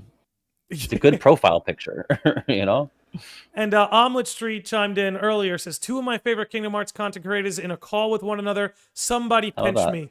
You ain't dreaming, Omelet. What a crossover. Is this a crossover episode? It sure is. Oh, God. Landy, I want you to know your title says Regulat Pat, not regular. Does it really? Oh my goodness. On Twitch it does. I haven't been looking on my lats recently. It looks right to me on the title. I'm looking at it right now. I see the chat. It says regular. It says regular. Okay. Maybe it was just on Twitch, because on Twitch it did say regulat. So thank you for that. See, that's all right. Remember I was telling you my audience is always here to let me know when I screw up? Yeah. You gotta have them. They're your strongest asset. But yeah, I mean, the question of Unreality is like mostly a mystery. Like everything, and that's the thing about this series is like it'll introduce information to you, and it'll introduce. Here's a good way to put it. It'll give you information that's factual but not truthful. You know? Yeah, yeah. And then you learn the difference later, like with the player being Xehanort. You know, the player being connected to Xehanort was factual, but we took it as a truth that they were one. Yeah, yeah. And that's on us. That's our fault. We should learn by now. We should know better. Another example of that is the nobody heart thing in Dream Drop, where everyone got all up in arms, like, "Oh, you're telling me that nobodies can regrow hearts?" Nothing ever told us that they couldn't do that. You know what I mean? It was presented. Do you feel cheated by that? Are you of the opposite? Look, I'll be the first one to tell you the series certainly has its retcons, but that's not one of them. No, I fully stand by that. I did this video about like myths and misconceptions that we debunked in NKH, and that was like one of the big, since nobody's were introduced that they couldn't ever regrow hearts, or that they truly couldn't have them ever. As soon as you have like Roxas and Axel talking in the Roxas fight in 2FM, like, oh man, I wonder what's happening here. I wonder if they have emotions actually, and they actually are growing hearts. To make it to 2012 and be blindsided by this idea is sort of silly to me. It was always very apparent in my eyes, at least. Yeah, I'm in the same boat, especially like if you played like 358 over 2 days, which to me was just like sort of like textbook of a nobody growing a heart. Two of them, three of them. That's the cherry on top. Like you didn't even need days, but yeah, like especially if you get through that, you should know that that's entirely possible. So yeah. Is there a retcon that stands out to you? Like for me, I think like, and it's very soft, and I almost I think it's I find this in particular to be a masterclass of handling a retcon. The whole idea that may your heart be your guiding key was something Yen Sid just always said, even though I don't mind it. I don't mind it, but I have to say, I think it's because of how they handle it, where it was like, Goofy was like, nah, he whispers it to himself. Like, that's weird. We'll pay attention this time. Yeah, because Goofy's the dog, so he has the dog ears. Yeah, so he's got super hearing. Yeah. So. Yeah, I wouldn't even mind if it was like, I almost wish that he had stuff planned out a little bit earlier, so that way like the remixes come out. Like, don't change anything fundamental when we like these PS3, PS4 remixes come out. Like maybe add in like a May Your Heart Be Your Guiding Key or something. If they ever did re-release the games, I would love them to like, let's redub that Yen Sid scene in Cage 2 where he's talking for a million years and he says it there. That'd be kind of neat. Yeah. I don't mind that. I think, and this is like very, very old news, but I think like Ansem not really being Ansem is kind of whack. Like, and we're talking like 2005 right now, but I don't know, maybe it was just all in the delivery. Like the game, and they couldn't really sell it in a way that made it easy for me to take it seriously. And I ended up like coming around on it. But like when Donald's saying, "Oh, that's the guy who's not the guy," like he literally says that. Like, you're telling me the guy that we fought in the first game was all garbage? And Mickey's like, no, like you still had to beat him. Like Mickey's like being the writers being like, no, it was really important that you beat it, like that you defeated him. Yeah, I don't know. I'm still like, that one's kind of silly to me, but forever salty. Yeah, a little bit. Forever salty. Shout out to Larkscene Simp with the best name on Twitch. Just gifted a sub. Thank you, Larkscene Simp. We always appreciate it.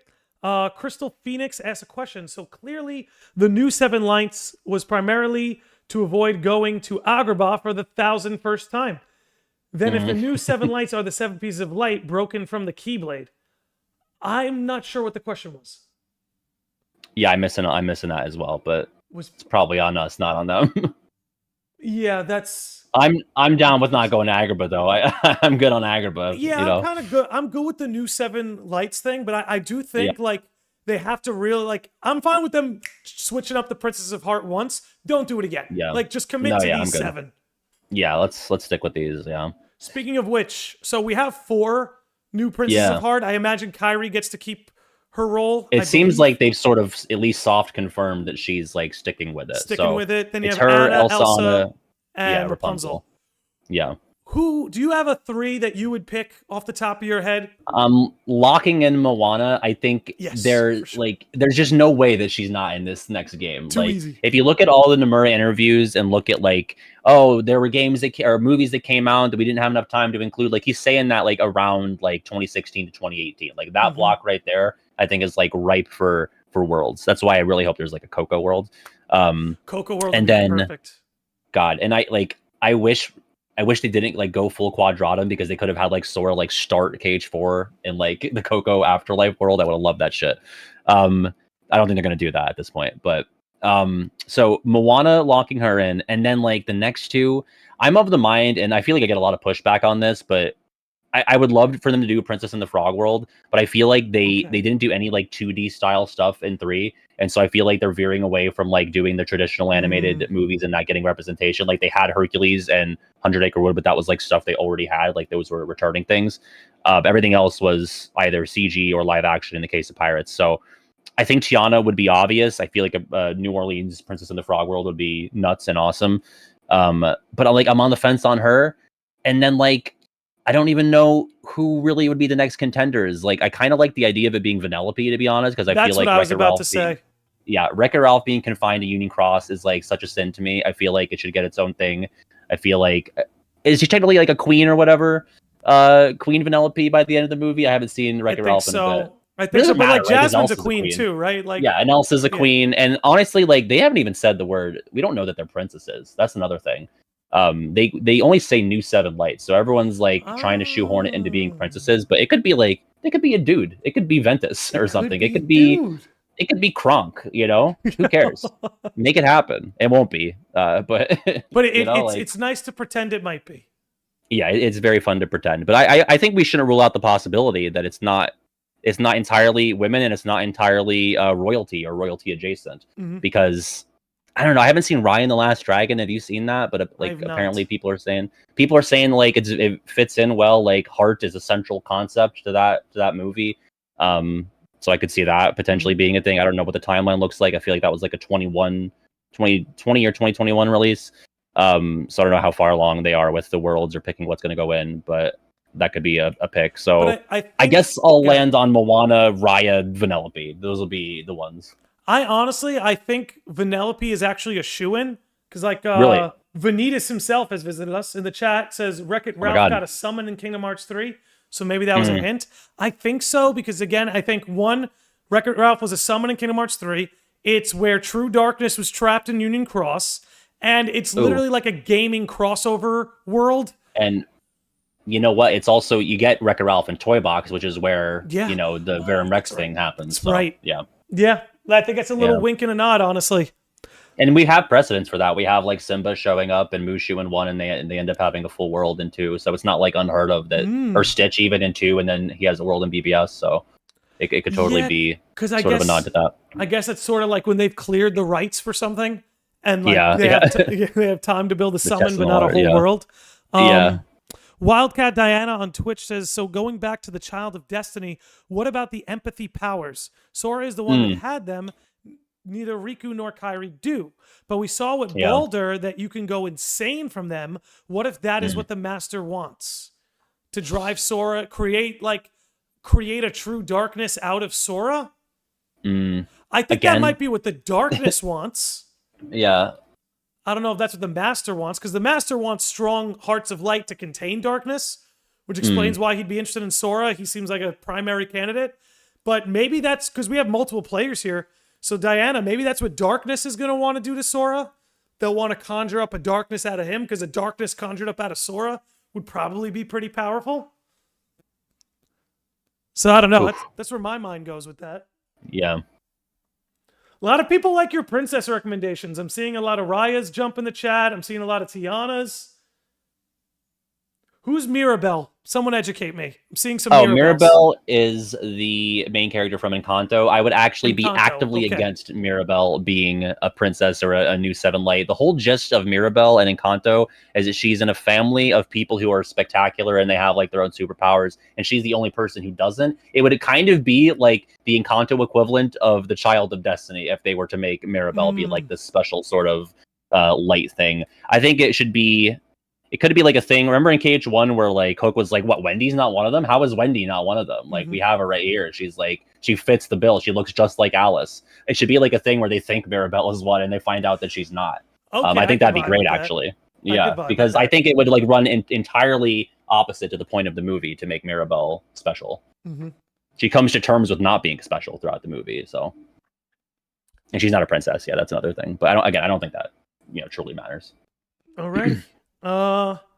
Maybe would you recommend Encanto before we move on? I think it's a good one. Yeah, I think that's definitely worth a watch. I feel like there are decent odds that I don't know if it would get a world. That's the thing. It's a very like enclosed space. I did this like World Watch series where I talked about what I think would be potential worlds for 4. I feel like it's mostly taking place inside a house, so it's like hard to envision that as like a KH4 size world. But I could definitely see like referential stuff or a summon of some kind. So I would definitely check it out at least before 4 comes out, just in case. Yeah, you've done your homework, Well, that's also something that's always exciting when like a Kingdom Hearts game comes out. Is usually if there's a movie in there I haven't seen, I'll get around to seeing it. I never got around to Big Hero 6, but I was happy to hear that it was like a original story. Yeah, it was. Yeah, I watched a lot of the 3 movies after I played 3, which was a very interesting experience because I would experience like the Tangled and Frozen worlds and not really know what was original and what wasn't. So like there are parts of the Tangled world where I'm like, who the fuck is Eugene? Like they keep calling him like there's before the ending, they're like Rapunzel's calling him Eugene. I'm like, is this like a joke or a bit that I missed? Like did I like skip a cutscene accidentally? So I had no idea that was like a movie plot point. They like really expected you to watch the movie. So I really need to do better this time and watch everything that I know is going to be in 4. I think the only things I've still missed are like the Tron movies and the Musketeer movie, and I think I'm good on that. I think I can keep my true fan card. I love the Musketeer movie. Really? I love the Musketeer movie. I mean, I probably got some nostalgia bias, but yeah. I figured it was directed to VHS or whatever, so I could have skipped it. But if you're, I'll take your word on it. I'll check it out eventually. It's not too bad. It's not too bad. Yeah. But it's funny you brought up the Eugene thing because, like, the only reason I knew that, like, because I'm not gonna lie, I kind of like docilely got through Tangled. Wasn't bad. I liked it. Just But before I ever saw that movie, I used to work as like when I was younger, I would work summers at like a summer camp, and for the entire summer camp, they kept calling me Flynn Rider.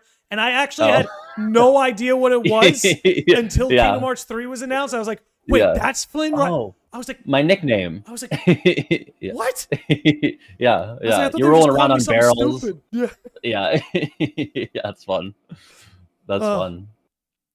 But yeah, I had much less flattering nicknames during my formative experiences. Dude, I guess that's why it never bothered me because I've been called much worse. I've been called much worse. I think a party member I've been compared to would be like, I don't know, Mike Wazowski maybe before a Flynn Rider. So some guys got all the luck, man. That's nuts. Hey, at least Mike is funny, Yeah, that's true. That's some true. Redeeming qualities. Yeah, we'll take that. Okay, let's see. Anything else from the chat? All right, let's see. Andy123 says Frozen World in Kingdom Hearts 3 was the worst world in Kingdom Hearts 3. What is your take on that? Well, 100 Acre Wood's there. So if, that's like, like there's like that thing about like Alabama and Mississippi are always competing for like the bottom spot and they're happy the other one's there. That's like Arendelle with the 100 Acre Wood. Like 100 Acre Wood is like the Mississippi of KH3. But if we take that out of the equation and it's like we're just looking at like the fully fledged world, I do think Arendelle is the worst, but I am higher on it than I was in 2019. I have been brought up on Arendelle. I think Arendelle for me is for lack of a better term, it's a very like bipolar world. Because for one, Larxine's there, and any scene with her is fun. And absolutely love to see that. Yep. 2, there is some plot relevance, with those Larxine cutscenes, which I always do like. 3. I thought the like ice labyrinth was so cool. It's everything outside of ice labyrinth that I don't like. Like freaking putting together Olaf and going up the mountain, down the mountain, up the mountain, down the mountain. I kind of like putting together Olaf. If KH1 did that shit, I'd be like singing its praises till the cows come home, because it's like you got to look around a little bit. There are like alternate scenes if you get it wrong. I kind of like that. I don't like how annoying it is with like the voice lines. Everything looks like Olaf, etc., etc. You got to, if you go back to the area, you got to do it again. I hate that. It should be optional. And I don't even think, I think you get like a synth material for doing it, or an accessory. Like it's not worth it. And the thing should be in different spots when you come back. It's literally doing the story part of it again. But yeah, the Ice Labyrinth is sick. It's not like fully but like it's obviously taking inspiration from it, which I think is like some of the best KH stuff. I always love seeing like the big set pieces. Like one did it really awesome with like the treehouse or the camp in Deep Jungle, or like Ariel's grotto and stuff like that. But I also really like when they invent original spaces that are obviously, you know, taking cues from the movie, but aren't like, you know, walking you through a slideshow or a presentation of like scenes from it. So yeah, I think the Labyrinth is sick. And there's like cool platforming stuff in the Labyrinth, and a little bit on the mountain, but the mountain is so samey that it's so easy to get lost. I don't like the mountain at all. I did like the sledding mini game, I will say. I thought that was fun. Frozen Slider, yeah. Until you gotta like have an Everglow video up so you can know where all the crystals are to get the Orichalcum. If you take it out of an occasion, it's a great mini game. But if you're, you know, trying to get all those Roman numeral crystals, it falls a bit in my estimation. Yeah, good luck. Like doing it on your own, I legitimately don't know how they expected you to do it without like dedicating a week to Frozen Slider. That's what's crazy. That's what's crazy. I feel like game design now is made with the idea that people can look things up online, whereas which is terrible, right? Yeah, it's bad. It is, because it's like things become more complex or random for no reason, rather. Yeah. Whereas like back then, before like when strategy guides were like the most accessible thing you could use, you almost had to create something that was a little bit more logical and a little less random. You know, and maybe because you said strategy guide, and like I perked up, like, because like the same nostalgia that you feel for like a Blockbuster, even though it's way worse like that's what we have now. Like obviously streaming services are like more accessible, but like obviously you don't have to pay to watch an Everglow video, so like clearly it's better to have that be like your source of information for a game. I don't know where I was going with that. I guess I just miss walkthroughs. I guess I miss when it was you really had to like dedicate yourself and pay for the knowledge if you were stuck. Like it was like, all right, that's your punishment. You're stuck on this part of Deep Jungle. You don't know where to go. But you got to buy the Brady Game strategy guide for $25, and you know now you know what to do. And flip through it too. Yeah. Right. Are strategy guides even a thing still? Like, do people like? Is that an industry? I think so, but I think they almost, you know, Kingdom Hearts does Ultimanium. I think a lot of they'll combine the strategy guide with a sort of Ultimanium idea. Yeah. So it's like a lore book, collector's edition thing. Yeah. Somebody in the chat, I think I'm saying this right, Olau789 says throwback. Oh, I know Olau. You know Olau says throwback to Pat taking like 100 hours to beat Skull. Oh, come on. That's old news. That's like big beat Pat. I was probably drunk during half of that stream. Give me a break. It was level 1. It was critical level 1, Landy. I did a lot better this past stream. I'm no better, man. Skull had me tied up for a few streams on critical level 1. I think 7 hours it was for me. It was brutal. Yeah. But it makes you a better player. It does, and a better person. You know? A better friend. A better son, even, I would say, going through Skull on level 1. I don't know. I think I came out a little too bitter to say I was better. Yeah. Omelet Street wants to know what our hot takes for Kingdom Hearts are. Oh man, how much time do you have?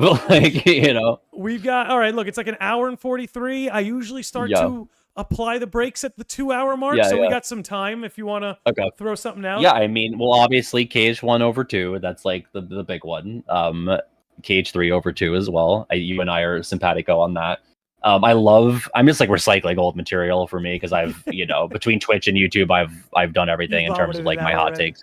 But like, I love collecting the crabs in the Caribbean. Like that's one of my favorite parts of that world and of the game, to be honest. I think it's so good. I think for people who are like really into 2, when they show up to the Caribbean and they're like, oh wait, like I don't have to like walk in a straight line to go to the next load screen. No, you have to like look around and like hit some stuff and take a little bit of time. Everyone's like, oh, it takes forever. No, it doesn't. It takes like 6 minutes, even if you're really bad at it. I have this whole rant in this video I did at the beginning of the year. I won't rehash it, but it's one of the best parts of that world, because like it asks you to look around and like observe your surroundings and be creative with your your movement abilities and like Mm-hmm. use the Trinity Shield again. They bring that back from Olympus. I think it's great. So those are some of mine. What is if you had to pick the one that's gotten you the most flack, what would you say it is? Oh man, what's gotten me the most flack? I don't know. I try not to pay attention to the negative comments, Landy. I try to only look at the words of affirmation and praise. So what are people really upset with me about? I think it's KH1/2. Like I think I've been flanderized in a way where people think that like I truly dislike that game. That game is still in my top 10, KH2. Like I just like give it a hard time because I feel like somebody has to. Like I feel like everyone just like gives it a pass when it doesn't always deserve like, you know, full marks. So yeah, I would say it's that. I feel like there are people who really misunderstand me and think that like I truly dislike KH2. I think that people who have it as their favorite are like dumb or not like actual fans. No, I don't think that at all. But oh my god, Sonny Novus in the chat. Sonny's here? I love Sonny Novus. My man. Yeah. My man He's Sonny. back. He's back with a vengeance. He's working on something nuts. I don't want to say anything because I don't know how public he is, but no, Sonny, pretty like good. I always say like Sonny is some YouTubers like me, we string a lot of singles together. You know, like I'm thinking baseball. We string singles together, we get our runs in that way. Sonny Novus steps to the plate and hits bombs. Every like, just time. Out of the park. Every time. Yeah. Bombs. Yep. Bombs. It's true. Gotta respect it. Gotta respect it. My hot take, if wanting Riku to die in the next game isn't what pisses people off, it's that I think Kingdom Hearts needs to have a definitive ending. You know, because it's not like Final Fantasy where you can just keep going because every installment is its own thing. You know, seeing how important the story of Kingdom Hearts is to people, the truth is, like, it's the same for Batman as it is for stories. If you don't die a hero, you live long enough to become the villain. So it's like, if Kingdom Hearts doesn't have its definitive ending, it's going to go on long enough that it doesn't stick the landing. It's going to stumble. It's going to, you know, that's just really how I feel about it. It can't all be one piece. You know, you can't. I'd love for it to be. Don't get me wrong, but you know, Nomura is a mortal human being, and I think when Nomura is done making games, Kingdom Hearts should stop being made. That's probably the opinion that gets me in hot water the most. I don't think it's that nuts. I think I'd rather it go out on a high note than to, you know, really limp to the barn. But would you play a game where they're like, listen, that's the end of the Sora saga. Every character that we know from this, however many arcs they end up doing with Sora, like they're done. We're doing either like a reboot or like new generation. Like, are you out on that from the beginning, or would you check it out? In the event that Sora's story comes to a completion and we go, this is the end of this story, and this is their way to sort of, I guess, I would try it. To put it, I guess, short. I would give it a shot. Too. Even if I would be against it, but I'd have to try it. Yeah. Right, because it could still be good. Like, so like if we're living in a world, Sora's story is told, Nomura retires from game development, but Disney and Square Enix come together and say, hey, we want to keep making these games, but so that we don't disrupt your experience with the Dark Seeker Saga and Lost Masters arc, here's new characters. It's not Donald and Goofy. Now it's Max and one of Donald's nephews. You know, like they mix it up all that different ways. It's 10,000 years in the future. There's new things. If they did something like that, I would give it a shot, and I think that's more tasteful than, you know, should Nomura step down and they want to keep Sora going. I just don't think that works. I don't think I can see this series continuing in the same way that it is with someone that's not Nomura at the helm. Like, even if you were to say, like, listen, we're gonna get like the Christopher Nolan of game devs or like or writers or directors or whatever. Like, that's not Kingdom Hearts at that point. Then, like, even if it's like, you know, airtight, no plot holes, no retcons, whatever. Like, that's part of the experience. It's part of the journey for us. So yeah, I think it should end when he's done. But if they were able to, you know, pick a successor, maybe he bequeaths, you know, the so-called Keyblade to somebody, and he can have somebody take up the reins, then I'd be interested in checking that out. But I do think I would prefer it ending before I do. That's what I would like to see. That's good. Maybe that's selfish of me. I don't need it to go on for my you know, great grandkids to play. They can play the old ones. They can, you know, and that's what I mean is, like, I think it's more meaningful to create something that's timeless, so that like, if they wanted to keep making Kingdom Hearts games, you know, in 50 years, you remake it for the PS9, you know? You get that Kingdom Hearts 1 remake everybody wants, which I actually do want to ask you about that, but I get that drops in the chat with $5, says, Billy is cool. I liked when Pat supported his ideas of putting SpongeBob in Kingdom Hearts. Lots of potential. Okay. All right, listen.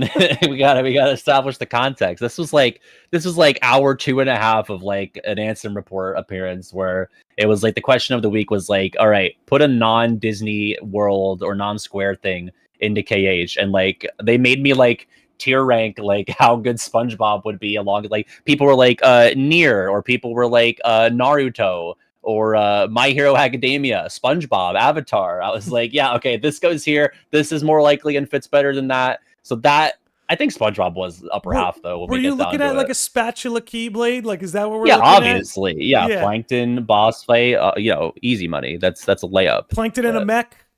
Yeah. Or shrink Sora down and it's in the same weight class, you know? Okay. And then you have it on his terms. You know, when the spatula keyblade hits, you see like Krabby Patty ingredients fly everywhere. Yeah, tomatoes, lettuce flying everywhere. It could work. It could Why work. Not?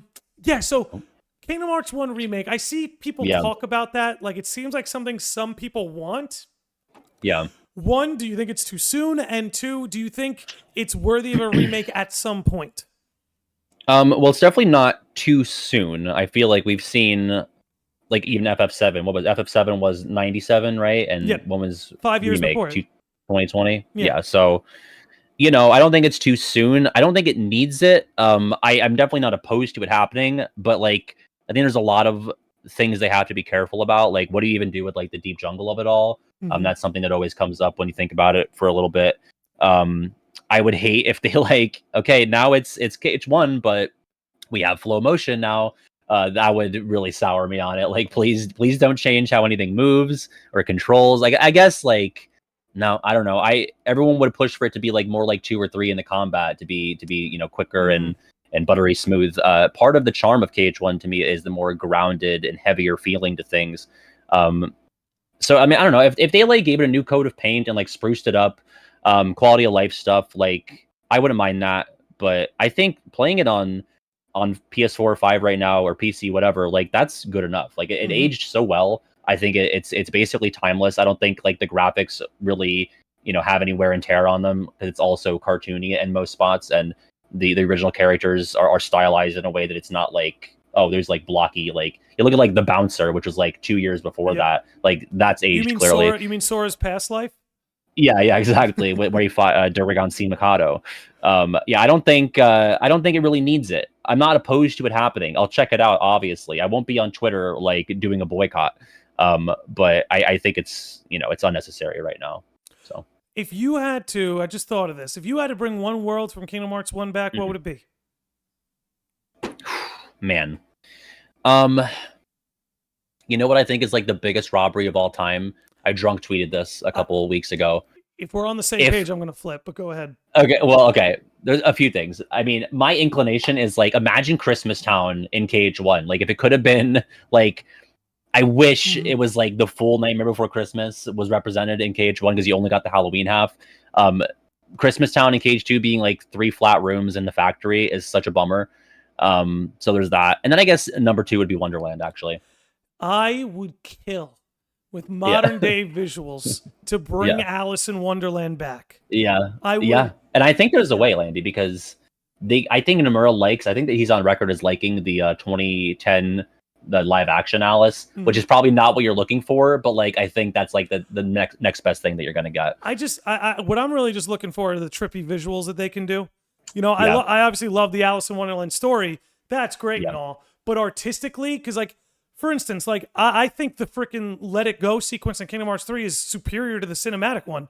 Like, it's really good. I caught a stream of yours where you were answering some trivia where they fixed the issue. I think her arm goes through her hair. Yeah. Stuff like that, where I feel like, because I think what held the live action back was that it was too realistic, right? Yeah, no, I think that like defeats the purpose of the premise of Alice in Wonderland. Yeah. And I feel like through Kingdom Hearts we could actually get this sort of like next level psychedelic trippy looking world that Kingdom Hearts 1 wasn't quite ready for, and the live action movies kind of missed the mark on, you know? Yeah, I do think, and you know, obviously I'm high on KH1. I love the world design, but if you were to like pick a world that like really needed like a facelift, like I don't know why Wonderland is like a shoebox. Like you look, everything's like a boxy room. Like why? It's not like, I don't think it's like a purposeful aesthetic choice. I mean, maybe it is, but there's really nothing about the movie that would lend to the idea that like this should be presented like it's a bunch of like shoebox dioramas. I don't really understand.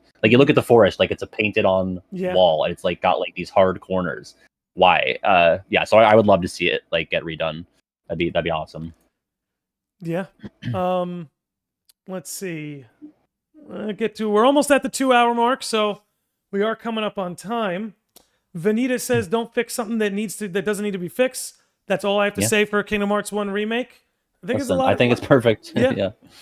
A lot of people feel that way. Kevin Romero says Plankton in a mech makes more sense since in the Nickelodeon multiverse. Okay, then I kind of lose him here. That's where he fought Danny, Timmy, SpongeBob, and Jimmy. Oh, in the game. Nicktoons that's how he Unite? fought. Yeah. Yeah. I never made it that far. Okay. Let's see. Give Squidward and Patrick a reaction commands. People are really vibing with this SpongeBob thing, man. Yeah. That'll be your next episode. You can bring on Tom Kenny. Tom Kenny's got Cage connections. He was Rabbit in 3, so he's already in Nomura's Rolodex. So just get him in the booth. I love it. Yeah. Cage Guides is here. Oh my God, Guides! Yeah, says please give me an encounter with the caterpillar, or give me a council of Disney elders, please. Yeah, we were talking about the council of Disney elders earlier. Kind of trying to recapture that. I could see that. Can I plug Cage Guides real quick? Obviously, check out the website. Check out Reconnect. I don't even know if you can still... Wait, did you say Reconnect?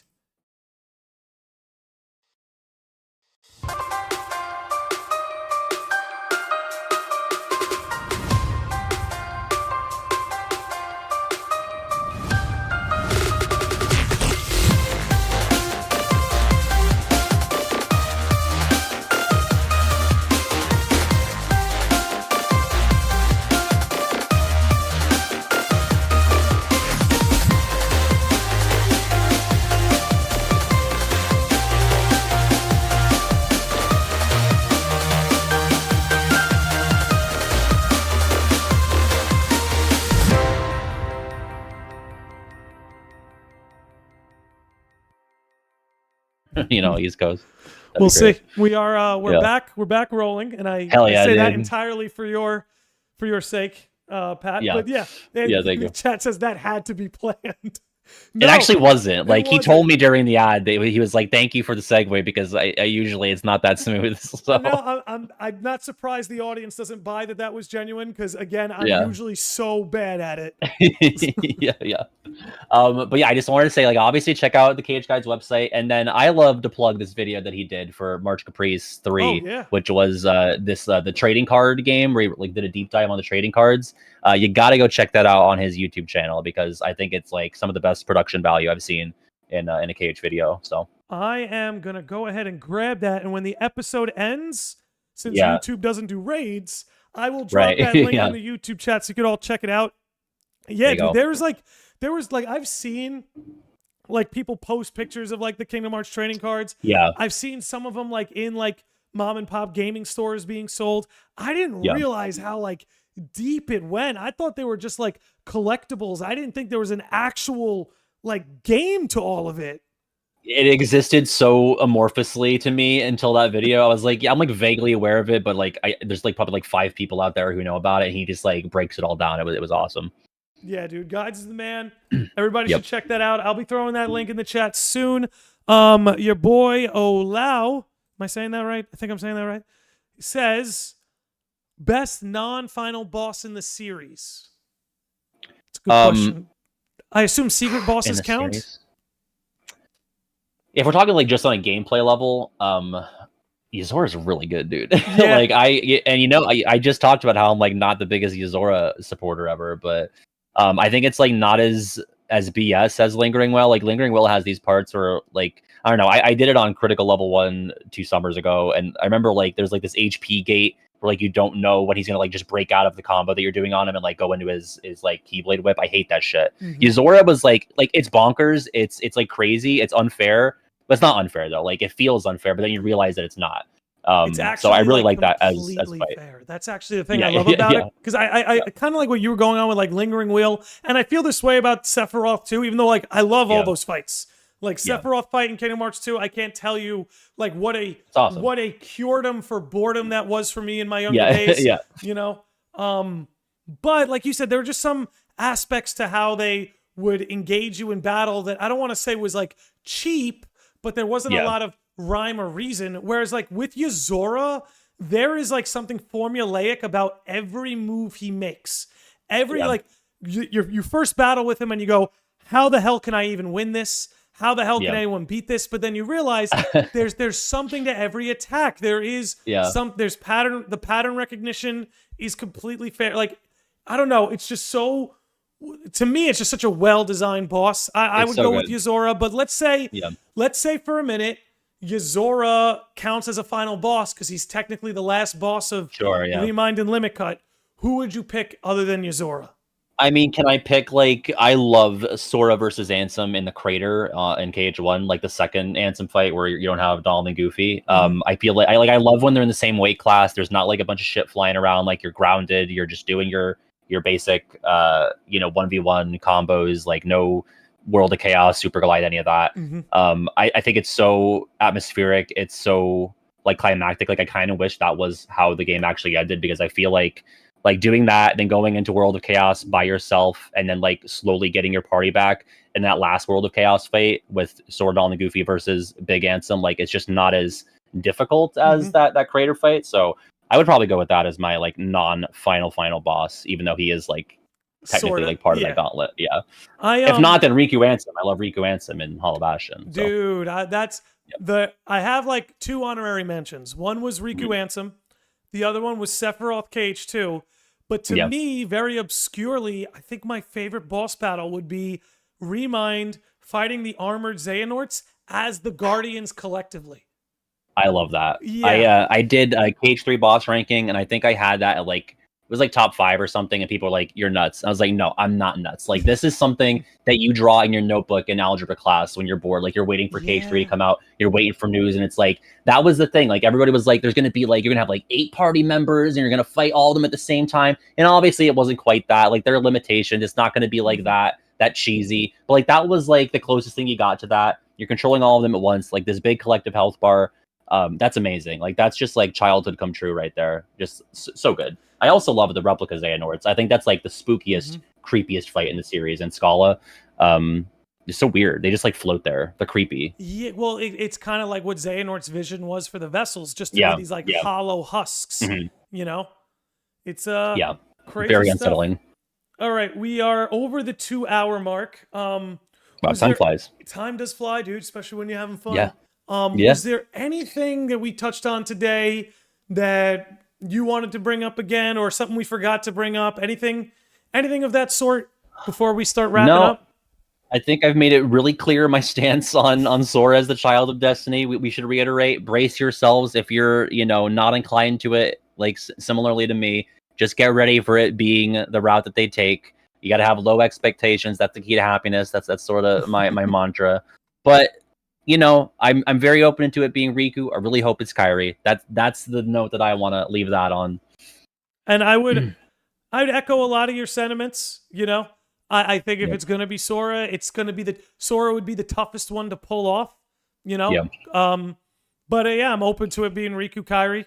I'm excited for the Destiny trio moving forward. I guess I want to say that. I think there's been efforts to shrink the narrative down so that we're not spaced out between all these different times and all these different trios, right? Now you have like Union Cross, which Strelitzia is here in the modern day. And, Riku's going after Sora, Kyrie's training so she could join. I do think we're almost going to see a renaissance that brings Sora, Riku, and Kyrie really into the front fold. I hope. But dude, I guess to leave it there, I'm going to go ahead and drop the trading card video for guides in the YouTube chat. Let me drop it in the Twitch chat as well, so you guys can watch that. That'll be our little unofficial YouTube raid. Pat, dude, thank you for coming on. This was a great conversation. Yeah, dude. I had a good time. I hope you did too. I would absolutely. I did. Good. Good. Yeah. I'd hate to have wasted 2 hours of your life. No, yeah, no, absolutely not, dude. I'd love to do it again sometime too. Absolutely. If you're not following Regular Pat, I've got all his links in the description. Feel free to check him out on Twitch, Twitter. There's a link tree. All of it's there. Thank you again for hanging out, everybody. If you're on Twitch, since they do have raids, we're going to raid Princess Kyora. She's playing some Majora's Mask because she's based. Yeah, we're going to close it out there. Dude, thanks again for coming on, and absolutely. We'll have you back in good time. Hell yeah, dude. Thank you, everybody.